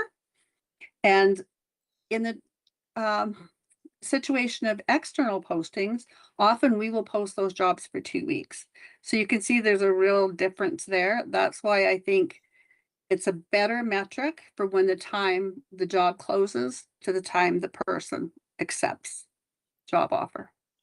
Yeah, it's just, So you could ask every counselor here at some point, we're asked, you know, because it takes so long to actually let people know that they have a job and then, but they can't afford to wait, 40, 50 sure, days to yeah, find out if they got the job. So then we lose good people. So like I we said, I think will, I'm yeah, hoping that that's something that's continually worked on and continually monitored so that, yeah, it only makes it, I'm looking at, infrastructure probably takes the biggest one that they're turning, they're getting the most people. So it'd be nice for them to have the staff on yeah. hand. So anyways, I That hope that metric, yeah, metric keeps going. I hope that KPI stays in and I yeah. hope it keeps going down. Yeah, and there's lots we can do to improve that. And it is about process. So then we have to just look at our process and see what is it in our process that we can improve. And one of the challenges, and I'm sure we can all attest to this because our calendars are very busy. The one simple change that a knock off a couple weeks is don't post your job until you've got your panel finalized and your interview dates booked in their calendars. Because oftentimes when the job closes, we're scrambling to find days and that extends that, right? So if we made that one change in terms of process, that's going to knock off a whole lot of time. Well, there you That'll go. improve that. I'll Yeah. I'll be watching that from the sidelines. Mm-hmm. Yeah. That's my advice anyway. Okay, well, thanks so much. Nothing, you You're guys? welcome. Okay, well, again, thanks for helping out Thank you. and you take care of yourself. Thank you so much. Enjoy your evening. Thank you. All right, I think that's all of that. So can I get a motion, council, to accept that report? Stephanie? I move the council accepts the 2025 QT quarterly report of the Office of the CAO as information. Seconder? Tom? All in favor? Carried. Thank you. All right. Dagan, 8.2.1, please.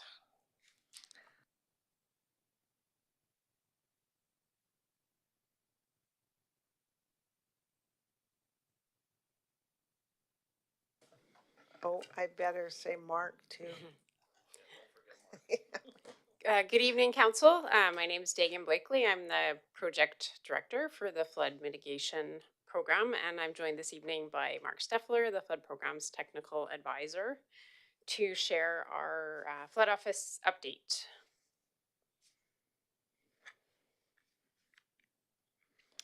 So to start with, really great news to share this evening on the status of the burn projects. So this is the first time I've been able to come and show all of our projects have green check marks. So everything is well underway. We're close to completing the overall program. Construction is underway on our last few projects in Knack Mine, Rosedale, and Scarlet Berm. And I've added a new column this time actually to cover project handover to the town. So some of our projects have been constructed and the 2-year maintenance period is nearly complete. And we're working with town staff to get those handed over, and the town will start looking after those shortly. So the projects that were wrapped up in 2024 include East Cooley Phase 2 and North Drumheller. And so in East Cooley, this spring they just did a bit of seeding, revegetation, and maintenance. So that was going on and continues to go on. In North Drumheller, there was a little bit of touch-up work required this spring, a little bit of additional clay fill added on top of the berms, and then some revegetation. And these two photos are actually from North Drumheller berm taken this spring. And then the lower photo is our Machichi Creek realignment, and that's the new channel there. In terms of the floodway buyout program, most of the work on this program was completed in Lehigh this year. And so we had water service abandonment work ongoing, and that's a photo of the contractor there digging down to access the water lines and getting those abandoned. And then we do plan to use the area in Lehigh for some replanting to make up for our fisheries and oceans fish habitat offsetting. So we'll be planting some riparian vegetation in the area. And as well, gravel road reclamation will be happening between this fall and spring of next year. And then we did have one additional floodway bio property that we undertook work on this year, and that was on Newcastle Trail beside the Midland Rail Bridge. And that's a town-owned lot there, but the house sitting on the lot had a historical lease. That was vacated in May, and the demolition and cleanup will be ongoing this late summer and fall. So our construction projects for this year, Knockmine and Rosedale, were awarded at council in February. And the contractors got out and started work tree clearing as soon as they could in March. And we had all our final approvals in place in March and April. So in Knockmine, the riprap placement on the Red Deer Riverbank happened in the early April when the contractor was permitted to get in stream before the fish spawning. And then the rest of the site preparation commenced in mid-April with demolition of structures and topsoil stripping and getting the site ready to place the clay. And then the clay import has been ongoing in June and July. Knockmine is very close to being at the grade it needs to be. The contractor's just doing some final touch-ups there and have already started placing topsoil in that area, and that will continue through July and August. And then revegetation will be occurring in fall and spring.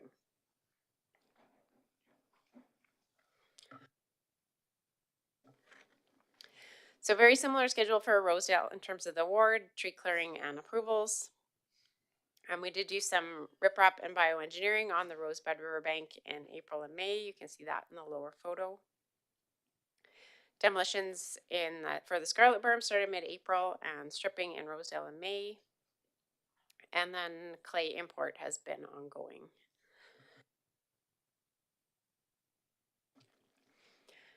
Drainage structures will start in August through October, and then topsoil placement will be through the fall of this year. Mark.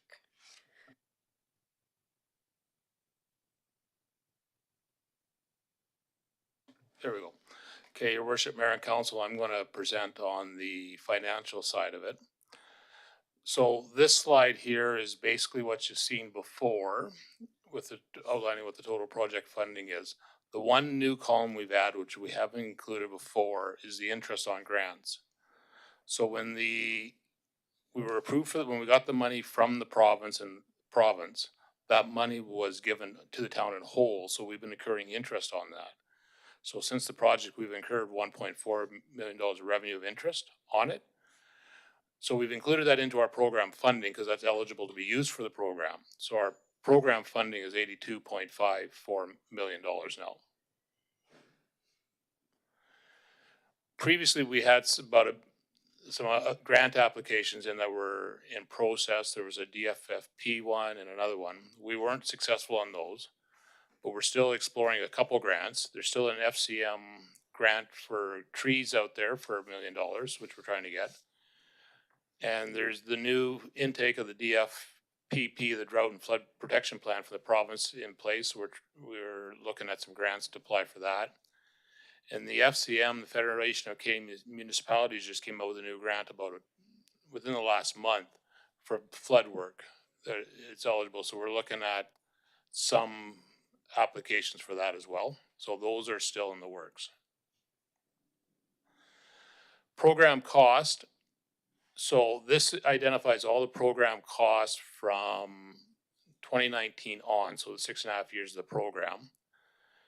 So our total expense to date, to the middle to end of May, is 66.99 million, essentially $67 million. This doesn't include any of the expropriation legal cost, which is about 1.5 million. So sorry, it does include. Apologies for that. It does include 1.5 million in expropriation cost, and we're spending about $250,000 every 5 to 6 months just on legal costs for expropriation. The cost does not include the full property buyouts we've bought. And so the town has acquired 6 properties through the land side of things, which will be sold later. The cost is roughly 3.6 million in asset value on those lots when they're sold. So those will start going on the market next year sometime. So we're currently working on a strategy and what's the best way to put them on the market. So Can we have a question right here while we're here? I actually noticed one of those properties is being rented out. Why are we not trying to sell it right now? it was to keep in control of, so we're not having complaints from somebody. And so we can get the lot finished, so someone's getting the final project, so they know what they're getting. This one's in Newcastle though, is it not almost completed? Which lot? I don't think there's any lots in Newcastle. Nachmine, sorry. I saw it on rent.ca, or Rent Drumheller. That's the one at, on Third Street or First Street, one of the two, the one we just got, I think. Yeah. We're just trying to rent it out because I want to get it done, so someone knows what they're buying, because to sell it now before it's landscaped and everything else, there's those questions on, okay, you did this, you didn't do that. So we want to get it done. Okay. So someone knows what they're buying, so there's no questions. Okay. Does that make sense? Yeah, just if we could sell it. Yeah. Or have someone rent it for a year. Yeah.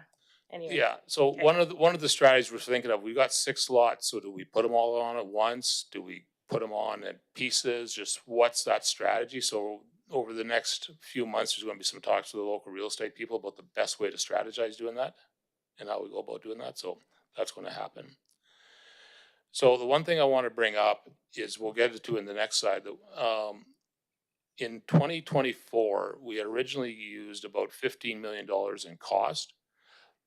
The actual, and that cost was based on a December 31st GL printout. The actual 2024 final year-end cost was $17 million, so it was about $1.7 million more than what we had used in our December projections that we presented to council. One of the challenges we have, from the time the work is done to the time it goes through the account, till we get the invoices, to the time it's approved, can take up to 2 months. So trying to keep track of actual versus completed is a bit of a challenge. So we had that there was that discrepancies from the last report to this report. So this slide here presents the total projected cost to complete. So the 3 main ones on there are, so what we've done is we rolled them into 2 categories. One is the committed cost. So those are projects where we've signed contracts on and they're underway, so we know those costs. The other one is remaining projects costs, and those are ones that haven't been completed yet, which are underway and overall project, and we're projecting costs on them. So the 3 highlights on the project to complete is on Nachmine, which we approved back in February. There's about 4.6 million left on that one to be spent. Drumheller, as of May 31st, was about 2.8 million. And that was that's tree vegetation, that sort of stuff that hadn't been done yet. And the other one is Rosedale, which is 7.1 million left to be invoiced on that project. So from what you can see, as I said you look at the cost, we've got $85.169 million projected cost to complete. Our project budget is 82.5. We have a projected deficit of about $2.6 million. But you also have sales for almost 4 million in homes, so. That's not included in this cost, so That's right. that's being carried somewhere else. Right, but I'm just saying, Yeah. it's an offset, yeah. And the other thing we have is in Nackmine and Rosedale, I am carrying a contingency in there of almost $900,000, which I've got it, but I don't know whether we'll use it or not. Yeah, so that's the thing, is you bring those back into it, it's, Yeah, so you guys have done great by, keeping it within the numbers. so where we're Just remember that. where we're projecting now to be the 2.8 is pretty much the same as what we were projecting in February. So things haven't changed much on that overall project deficit and budget side of things. So just before we go past this, so back to Crystal's thing, so these couldn't get on the market? So, cause otherwise we're gonna hold on to them till like January, February next year, is that what you're thinking? Do you want to handle that, Daryl? Yeah, I'll just add into it. So I think what we all committed to, council, all of us committed to a couple of years ago, is that we didn't want to sell any of these until we actually could tell people this is what it actually looks like finished. Because what we had seen was that people couldn't visualize what the finished product was. And so we didn't want to be the bearer of news that, well, actually this is the berm and it's not going to be done, but we're selling you the house anyway. So so that's one part of it. So we want to wait till we're all done with the landscaping, like with the seeding and everything on these berms, so that there is no more, tractors going up and down the berm behind these houses. The other part is, if we've all done the math, there's about 6 homes we're talking about, and it's 3.6 million. So that's about $600,000 a piece for these homes. So in our market in Drumheller, $200,000 homes we'd have no problem selling them in a minute, right? 600,000, you have to develop a bigger strategy on how we're going to do it. And so, and we've talked to, I can't remember who it was we spoke to earlier, who they depressed their real estate market when their community listed a bunch of homes for sale simultaneously. We, of course, do not want to do that. And so that's where the strategy comes in about which ones do we sell, how do we sell them, how do we market them, do we even, look at things like having real estate agents have a list of, not the same agent list all of them, because again, that could have an impact on us. So those are the things that we need to talk to our local community. And to be honest, we're going to reach outside Drumheller to talk to a few agents to see how they might handle it, because again, these are more on the higher end of value and are going to take a bit more work to sell. Okay, great clarification. Yep. No, just, so the listening public know that we're basically sitting there with this almost 4 million in houses, but you've got a strategy to do it. Okay, perfect. Oh, go ahead, Steph. I was just gonna say, we're making market value rent, so it's not that they're sitting there not doing anything, so. So the other thing I just wanted to add is I think 4 of the properties are currently rented out with leases to the end of the year.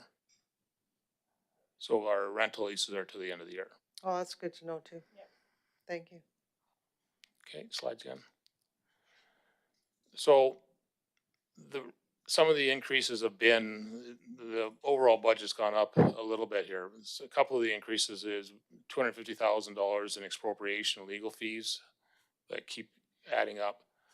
Our fish compensation, our DFO offsetting costs went up about $365,000. That's currently out for tender. So that's planned to come to council sometime in September for approval. So we'll see what that comes out at. There's been some engineering scope changes, which of about $100,000, plus the lot in Newcastle, which wasn't originally in the budget to demo and clean up the lot. Any questions there? Okay. Oh, sorry, I do. So those grants, cause I just saw another grant. So is that the provincial one that just came out that you just said? That was, The FCM one is the one that just came out in the last couple Yeah, I think the in the province, last I month, I think, isn't it, thought I Dagan? read on Alberta municipalities, they have another one for flood. Cause I think the thing is they want the communities to be finished that are flood, resilient to make them. So I think that we have a The really one good you're chance. talking about is the one that Mark or Dagan mentioned, the DFPP. Okay, That's the provincial one, so. perfect. Yeah, there is a new federal one as well through the Federation of Canadian Municipalities that we're looking into for a couple of our unfunded projects. So ones that are a little bit on the back burner. So the Cambria and the Highway 10X berm, we're looking at seeing if those grants would be appropriate for that. But those ones are 60% funded by the federal government, 40% municipal share. I think some of the challenges we've had with the DFFP grant is there's a lot of small grants that have applicants that have gone in, and the government's trying to distribute the funds to get to hit all municipalities and all users more. So I think that's one of the challenges we've gotten, that we've got a big chunk of the grant in the past, and we'll continue to try for it. But I think that's one of the challenges. Okay, Dagan, I'll let you finish off. So just a summary of where we're at with expropriations, because that has ended up being a significant part of the program. So again, we needed land from 76 individual private landowners for the floodway buyout program and for berm construction. We ended up starting 30 expropriations through that process for the land acquisition. We were able to cancel a couple of those in Knockvine due to redesign of the berm and including those in our emergency response plans versus permanent. To date, we've signed 2 settlement agreements on expropriations, and we have 17 applications for determination of compensation come in. 9 are still outstanding. Daryl has done a lot of work on the initial questioning for 4 properties and has 3 more of those scheduled for the fall. And we do have an initial mediation date set for 1 property. So things have been moving along, but we do still have a lot of work to do to get through and get these expropriation claims settled. So to summarize, our construction of the last 3 berms funded by the program, so Knockmine, Rosedale, and Scarlet, should wrap up this fall with substantial completion, and then revegetation will carry on through the fall and the spring. And the contractor will maintain the projects for 2 years following that time. We are seeing our first few projects handed over to the town this year, and then contractors continuing to maintain the 2023 and 2024 projects. At present, we're currently forecasting about a $2.6 million overage on our budget, excluding any additional expropriation related legal fees and damages. So we may need to come to council for additional borrowing to cover some of these costs. As well, we didn't include in our list, but Alberta Transportation and Economic Corridors has work ongoing on the Machichi Creek flood wall and bridge replacement. So that's a key portion of the flood mitigation to protect North Drumheller, and it will tie into our newly completed berms there. And so we're looking at public consultation on that work happening next year, and potentially, if funding's available, construction in 2027. And then we will need to continue work for grant funding applications and lobbying for additional funding to cover land acquisition, expropriated related costs, and some of the additional planting costs. And then finally, the provincial and federal funds must all be spent by the end of the year 2028. And as always, if you do want to contact us or need more information, you can reach us by email on our website, or the Community Advisory Committee stays active and in touch, so you can contact them as well. All right, thank you for those comments, Council. Tom? Is the Community Advisory Committee still active? Are they still doing meetings or stuff, or?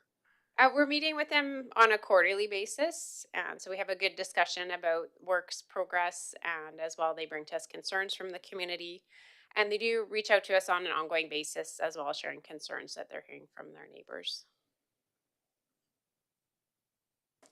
Anybody else? Okay, well then I guess, again, you got some contingency in there, you got some houses to sell, and so it's really hard to kind of figure out the whole final down to the penny yet, but we're getting close. At least we're getting the berms built and keep applying for all those grants. Okay, thank you so much. Can I get a motion, council, to accept that information, please, Stephanie? I move that council accepts the Drumheller Flood Mitigation Program update presentation as information. Seconder, please. Tom, all in favor? Carried. Thank you. Oh, I just wanted to, is this rain, all this rain really delaying Paderni, or how is that, that's probably adding into, I would say that they typically do plan a few rain days in the schedule, and they've actually been ahead of schedule on Ackmine, so I think things are going pretty well as per schedule. okay, yeah, because every time we turn around, there's more rain. I'm like, oh my goodness. The river's getting full though. Thank you. All right, can we just take a 2-minute break and then we'll do yours, Greg? Sorry. Thank you.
welcome back, everyone. We had a bit of a power glitch, quite a storm we got going out there. So we're gonna carry on to 8.3.1, please, Trent. Or Greg, sorry. Good evening, your worship, members of council administration. My name is Greg Peters, Active Service Director for the town of Drumheller. Our department, hope everyone understands, is dedicated to enhancing community safety and well-being by delivering a variety of diverse public services. Additionally, we are committed to ensuring the well-being of staff members throughout the town. This quarter represents the start of the tourist season and results in general increase in calls for service and other department-related activities. This report will inform council of our call volume, incident statistics, paid parking earnings, projects, updates, and other key initiatives that took place during the second quarter of this year. Municipal Enforcement Manager Trent will now brief council on the municipal enforcement activities, please. Thanks, Trent. Thanks, Greg. Good evening, your worship and council. My name is Trent Kier. I'm the manager of municipal enforcement. Tonight I have the pleasure of updating you on all our quarter two activities. I'll give a general update on operations to start, provide insight into call volume in the paid parking program, as well as highlight other key department related initiatives.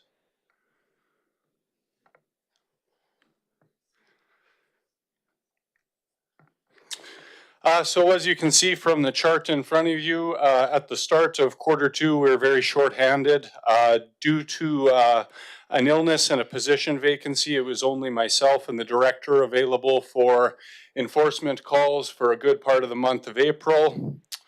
We were very busy, not only just trying to keep up with call volume, but also preparing to welcome new staff and start the busy summer operations time. Then the first week of May came and we welcomed a very different type of busy. In the first week, we welcomed 4 new staff members at essentially the same time. We filled our full-time bylaw enforcement position with Allison Kroger.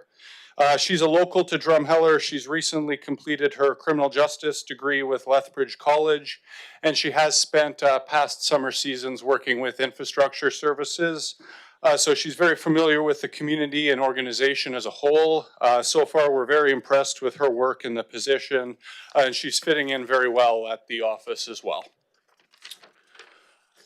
We also brought on 2 seasonal enforcement officers this year. Sky Sungens, she was with us last year, and Caitlin McAdam has the other position. They're primarily focused on enforcing paid parking compliance, but during times of slower traffic, they assist with other enforcement related duties as well. And we've got Taylor McFarlane, who's holding it down at the Hoodoos, selling physical passes and greeting guests to the valley. During the month of May, the main focus was getting everyone trained and acquainted with the job. It was a lot to have 4 green staff with lack of experienced officers. So it took a little while to get going, but after a few weeks, we did find our rhythm. And at the beginning of June, started 7-day-a-week operations. And to my knowledge, that is the first time town enforcement has worked 7 days a week. But with all the tourist traffic, there is certainly no shortage of work for everybody out there. So as far as enforcement investigations go, in quarter two, we undertook 264 total new investigations and laid 30 charges. 158 investigations were community standards related. Obviously, spring cleanup and getting everything ready for Canada Day keeps us very busy, but we also did see a few larger projects completed. You can see some new paint out there. You can see some new waste bin screens out on the tourism corridor. Additionally, we did commence an injunction application under the Municipal Government Act related to a larger scale property cleanup file. 55 complaints were related to vehicles. These range from your typical abandoned vehicle complaint, blocked alley, to a speeding violation. 23 new investigations were taken in respect of animals. Seems like at least once a quarter we're looking to rehome a dog. We did have a cute little shepherd with us for about a week before we were able to rehome him with Boomer's Haven Animal Rescue in Irricana. We have had some conversations with the people down there about further opportunities for partnerships, so shout out to them. You would expect that this would be calls that would increase during the winter, but it is actually pretty standard to see more trespass-related calls come in during Q2 and Q3. These more or less all relate to dealings with our vulnerable homeless population. Reports could be an encampment on a piece of town land, could be an allegation of drug use in the Newcastle washrooms. That's been a busier area, and we've seen more traffic in there this summer. Our stance with that area has been everybody should have a shower. It's pretty hot out there in the summer.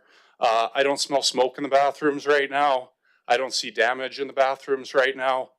Should that change, perhaps we need to take a stronger stance, but right now we're taking a humane approach. 7 calls were business license related. 17 fell under agency or other agency assist or other public request, not falling under a specific category. Next, we'll talk about paid parking revenue. It's a pretty good report. As you can see, gross revenues are up in a big way this year. We didn't have any revenue last year in April. We had $8,300 this year. May and June revenues have essentially doubled. I do want to emphasize these are gross revenue numbers for hotspot payments only. But quarter 2 2024, we had 22,000 at this point, and we've got about 66,000 this year. So things are trending in a positive direction for paid parking. The physical pass option has seen some modest success, selling approximately 500 passes. Most of them have been out of the Hoodoo's location. We've also received $3,800 in fines so far. Of course, with user fees, more staff and new signs, there are expenses to account for. Finance has completed a robust full cost analysis of the program and confirms a net profit at the end of quarter 2 of $34,600. I remain optimistic because numbers are trending up, and July and August were our highest earning months last year. Sneak peek, July has already done what June did, so things are looking good. We are receiving more and more complaints about traffic concerns with the Gordon Taylor Bridge construction, and we did receive some comments at the last quarterly report. So we did want to bring an update to council. We've dedicated about 8 to 10 hours of active monitoring to this area and did organize one joint operation with the RCMP. I know the statistics aren't staggering, but the focus more has been getting staff trained and in a rhythm for the busy summer season. But given the local significance of this problem area, we have tried to make some efforts. Plenty of violations observed, but again, pretty modest enforcement statistics. 5 tickets, 3 official warnings. We did have a fail to yield to a pedestrian crosswalk. The joint operation did catch a traffic light violation. Now I want to emphasize with enforcement, the lowest level of intervention is always officer presence. Oftentimes simply being somewhere is enough to ensure compliance, and that is kind of the preferred strategy with this area. I've found putting on a bright yellow traffic vest and being visible works good. A statistic I do not track but is worth highlighting is citizen interactions in this area. For example, you've got a vehicle who misjudged traffic and now finds themselves in that situation where they're sticking out into the intersection and kind of impeding the opposite traffic's ability to go through the intersection. Well, rather than stopping that vehicle for a violation, you could tell the motorhome that's a few vehicles in front of it, hey, you got 2 car lengths, buddy, you want to move forward a little bit? He moves forward, the car clears out of the intersection, everyone's safe, everybody's happy. That being said, an officer can strategically place their vehicle ahead of the traffic. So if you do observe something in public interest that's worth dealing with, you can step out on foot, manually direct that vehicle out of traffic into the parking lot where you have your vehicle positioned and deal with the violation there. Really good feedback from people when we've been out there, lots of thumbs up.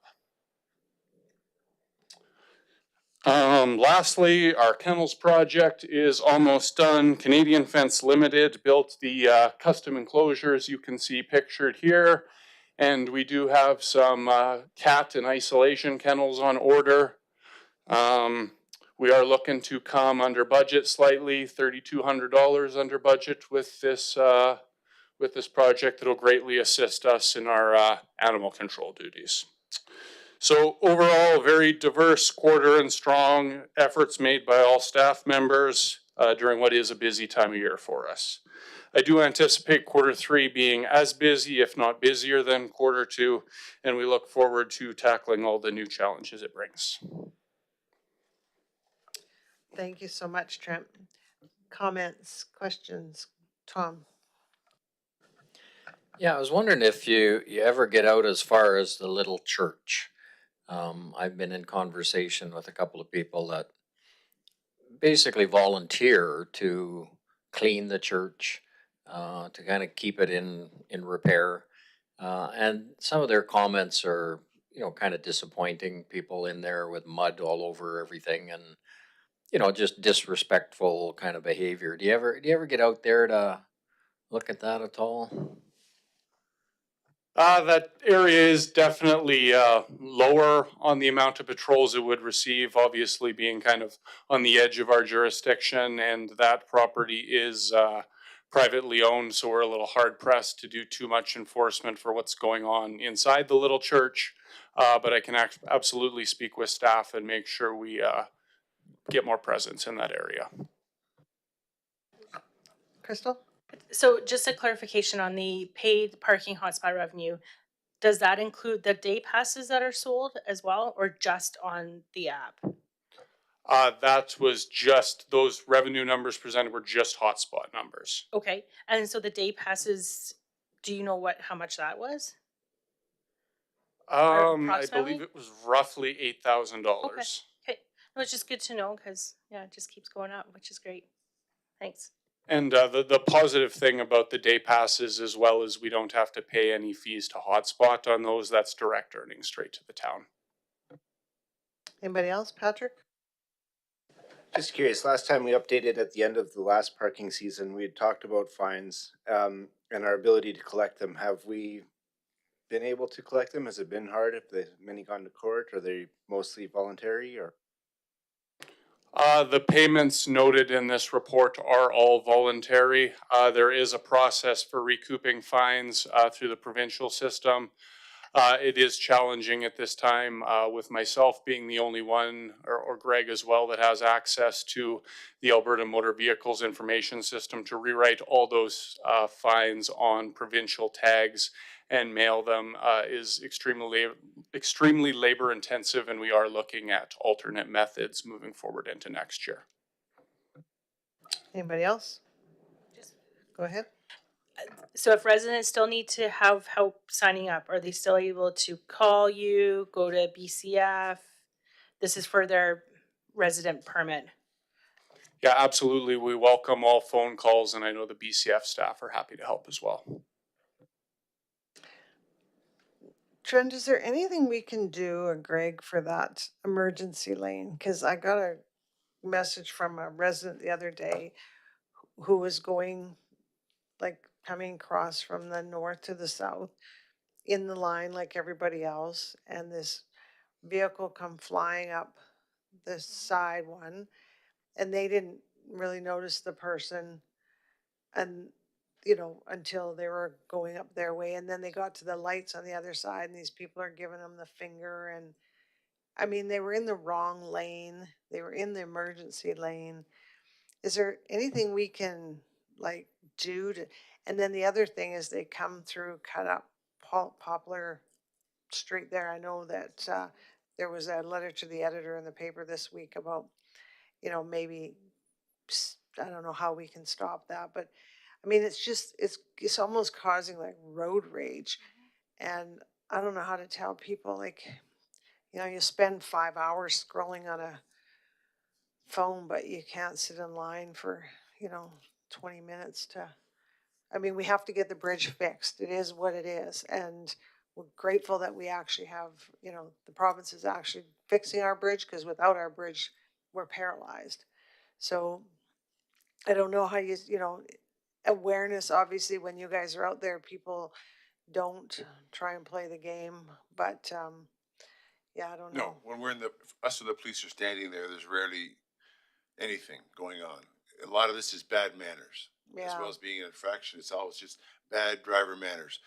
If somebody gets information from a driver or from a vehicle and wants to refer that to us and stand behind it if necessary, if we have an infraction and to attend court, we can investigate in the aftermath. It doesn't have to be right at the moment. But a lot of this is, sometimes there's confusion. People are confused with the second lane. They're visitors. I see different plates. I see a fellow from Montana today trying to get across, and he was legitimately confused. That's what he was doing. Sometimes people don't give somebody a break, won't let them in. They are sneaking around, coming in the other way. That's really hard to do without limiting somebody else's access to their property, closing things down. So there's no, we've talked to the police many times. Trent and I talk about it every day. And it's just, Is there just possibly putting a sign at the corner or something saying this lane is strictly for emergency vehicles? Go ahead, Erica. Hi, sorry. So I meet with ACOM, Alberta Transportation, Everest bi-weekly, and part of that discussion is the traffic flow in the southbound lane going over the Gordon Taylor Bridge. So that right lane, as it stands right now, is a merge lane, and it's identified as such with the signage that's on site. It's different than it was last year, where the right lane was reserved for emergency vehicle access only. The way that it's stated on site is it's yield for emergency vehicles, which the expectation is the vehicles either pull into the parking lot to move out of the way for the emergency responders or tuck in through the merge process. It has been discussed at length that this is a confusing process for the vehicle traffic that is, I mean, we've all seen and heard the complaints. So they are going to come back with either a different plan or a better communication for that. Of course, with it not being our jurisdiction or our project, it's hard to control the signage that's in that area. We can only make recommendations, but as it is right now, it is identified as a merge lane and yield to emergency traffic. Okay, there. It's my answer.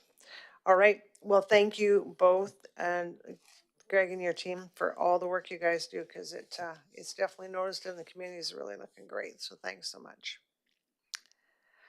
Okay, I got Darian. no, just quickly, Mrs. Goldberg, Your Worship. Oh, we got health and safety. No, just, yes, we've had 13 incidents regarding health and safety regarding staff reported to us in the quarter. Fortunately, one only resulted in lost time. There were other injuries, but of a minor nature. We are now holding health and safety meetings monthly. On a positive note, the lion's share of these come from Public Works, but we are getting a great many site-specific hazard inspections, which means staff are looking at the task ahead of them and filling out the form, but they're also looking at the hazards that the job entails. We are also rewriting the joint effort with the fire department and health and safety. We're rewriting the fire safety plans for each facility, each town building, that the town owns, municipality. Wonderful. Any questions on that? Okay. Next. Darian. Your Worship, Council. I'm Darian Rosario. I'm the fire chief here for the town of Drumheller. Thank you all for taking the time to listen to my presentation.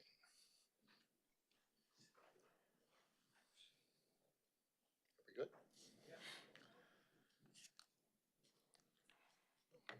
So if you look at the charts that we have, you'll see that there's only about 5 metrics that are really being tracked in these charts.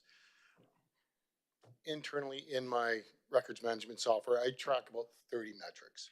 So some of those have been collapsed into bigger columns and bigger groups, just for the ability and ease to read. So year to date, we've done 165 calls at the end of Q2. That is on par with pretty much to our 2023 and our 2024 totals. So we're looking, closest makes no difference, about a call a day. So over the year now, 41% of our calls are monitored alarms, 13% are motor vehicle accidents, and 13% are medicals. After that, you'll see the others and calls year to date, kind of in those collapse. What we see in those calls is service calls, rescue calls, power lines down, those kind of calls come into that accumulation of other, okay? So interestingly enough, over the year now, our monitored alarms are down to 41% of our volume.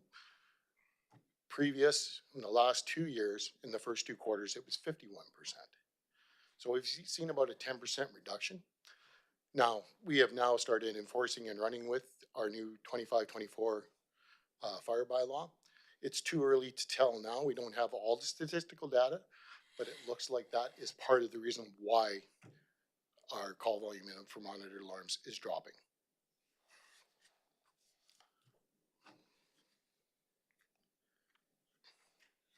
Fire bylaw invoice in 25-24. So right now, we were fairly conservative over the year, estimating about $52,000 worth of revenue. So we are year to date about $27,000 worth of revenue generated through the first 2 quarters.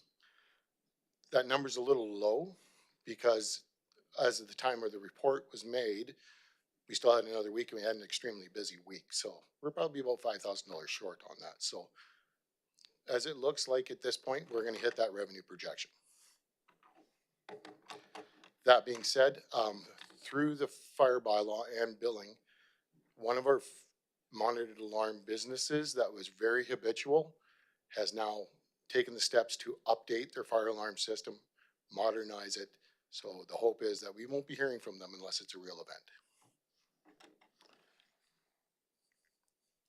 I was gonna say, cause you still got 20, so somebody's not getting it yet. It's a slow process. We're educating as we go. We're handing out that pamphlet. We're informing, we're educating. We're hoping that sticks and really starts going through. We have quite a number that are one-time events. So that's where a lot of that volume's coming from. Some of it is 2, and there's a few that are 3+ in there, but they're the exception, not the norm anymore. Training. I know I mentioned a bit about this last time in our last report, but now 8 firefighters have 100% completed their professional accreditation as 1001 firefighters. This includes their hazardous materials training, both awareness and operations, their incident command system 100, and at a minimum, standard first aid with healthcare provider CPR. With that number of firefighters now 100% complete, we bring up to our complement of firefighters at that training level to about 52%. As an ongoing project, we're making great inroads in that training level. One of our fire investigators, that would be me, also attended a course put on by the arson investigators of the province of Alberta, and that was pertaining fatal fire investigations. Without going into too much morbid detail, it was all about how the human body reacts in a fire.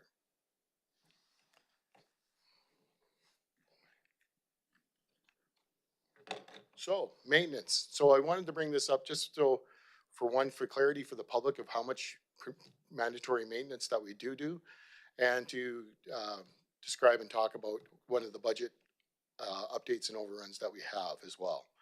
So we do a lot of prescribed maintenance over the year, and through that prescribed maintenance, we do our ground ladders, our self-contained breathing apparatus, our ladder truck aerial device, that's the 110-foot ladder on top of the truck, and then all 6 trucks equipped with a fire pump are also inspected.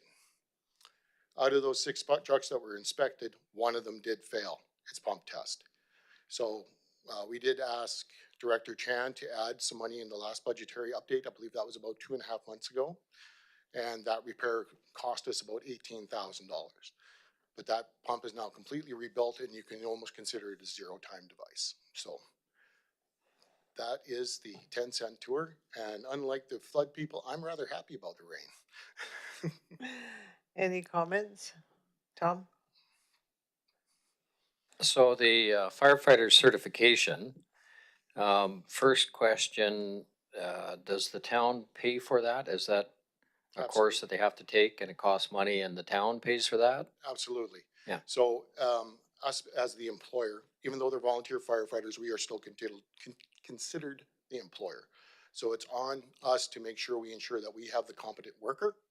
So from the things we ask them to do, we have to provide them that training, that PPE, and the numerous other things as well. So it's on us to provide that training.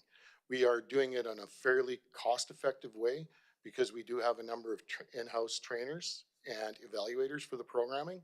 So we are actually collapsing those costs. We are realistically, wages excluded, we are cost outside of wages is probably about $450 per firefighter to achieve these training levels. So it's very, very cost effective. And so further to that, so now that the firefighter is trained, do we pay them more when they respond to a call than somebody who maybe isn't trained? No, not at this time. All firefighters are paid at a set wage, regardless of training level or time on the department or years of service. That's definitely something we can review at a later date as well. Anybody else? Patrick? I'm just curious, is it a goal to have a certain percentage of your department NFPA certified, or? Ideally, we'd like to bring everybody to that training level, to that certification.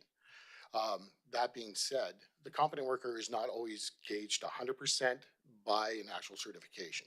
So a competent worker is if they're adequately trained, competent enough to be able to do the job with little or no supervision.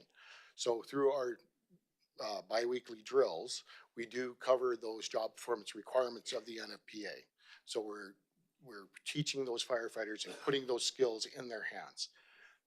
This gives us another layer of to be able to say, you know, one, it's a great achievement for the firefighter. Two, it helps us also. We've established that training for those firefighters, and now we can do that competency training to make sure that we enhance or continue that as well. Anybody else? Well, thank you, Darren, and thank you to all of our volunteer firefighters for all the work they do to keep our community safe. Thank you, Your Worship. Appreciate it. Thank you. All right, Greg, emergency management.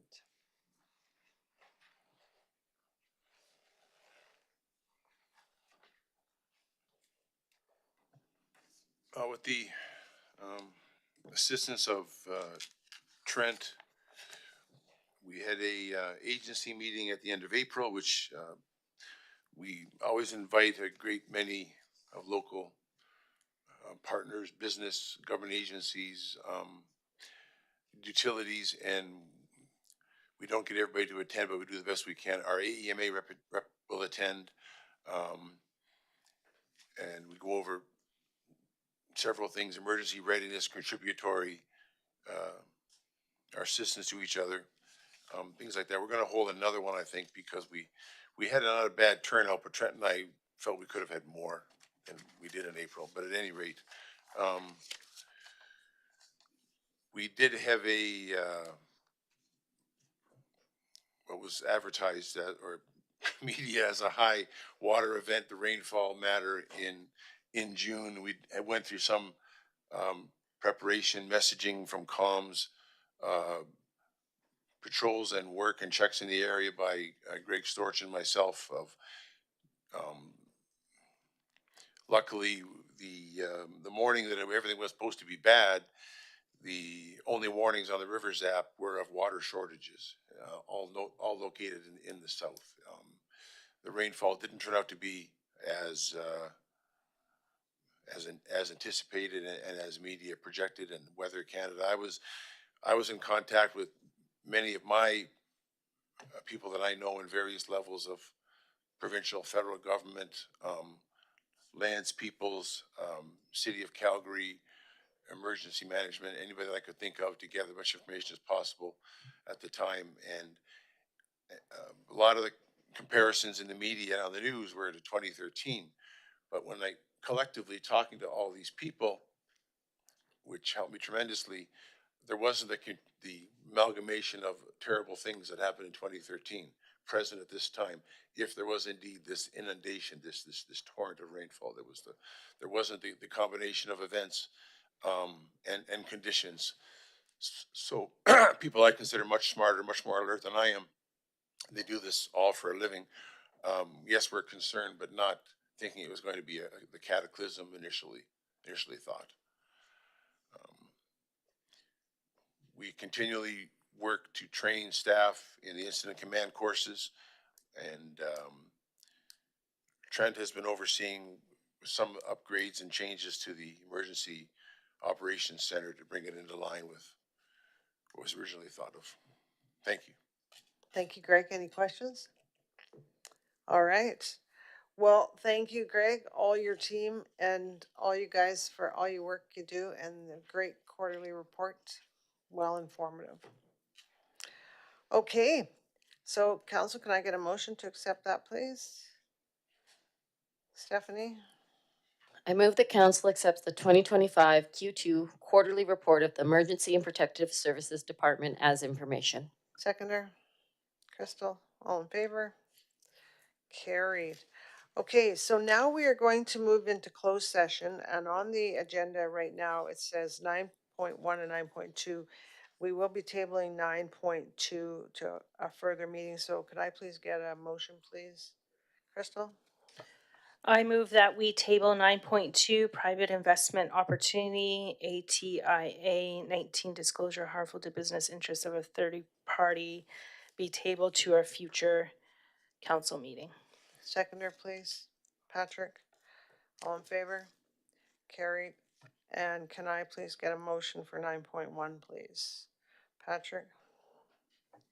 I move the council close the meeting to the public at 7:16 p.m. to discuss legal advice per ATIA 29, advice from its officials, and ATIA 32, privileged information. Seconder, please. Tom? All in favor? Carried. Well, thank you, everyone. Thank you for being with us this evening. A little bit long meeting, but lots to share. So I hope that information helps you see what our administration and is working hard continually for you, the people of Drumheller. So have a great week. Stay dry, and please be kind to your friends and neighbors. Take care.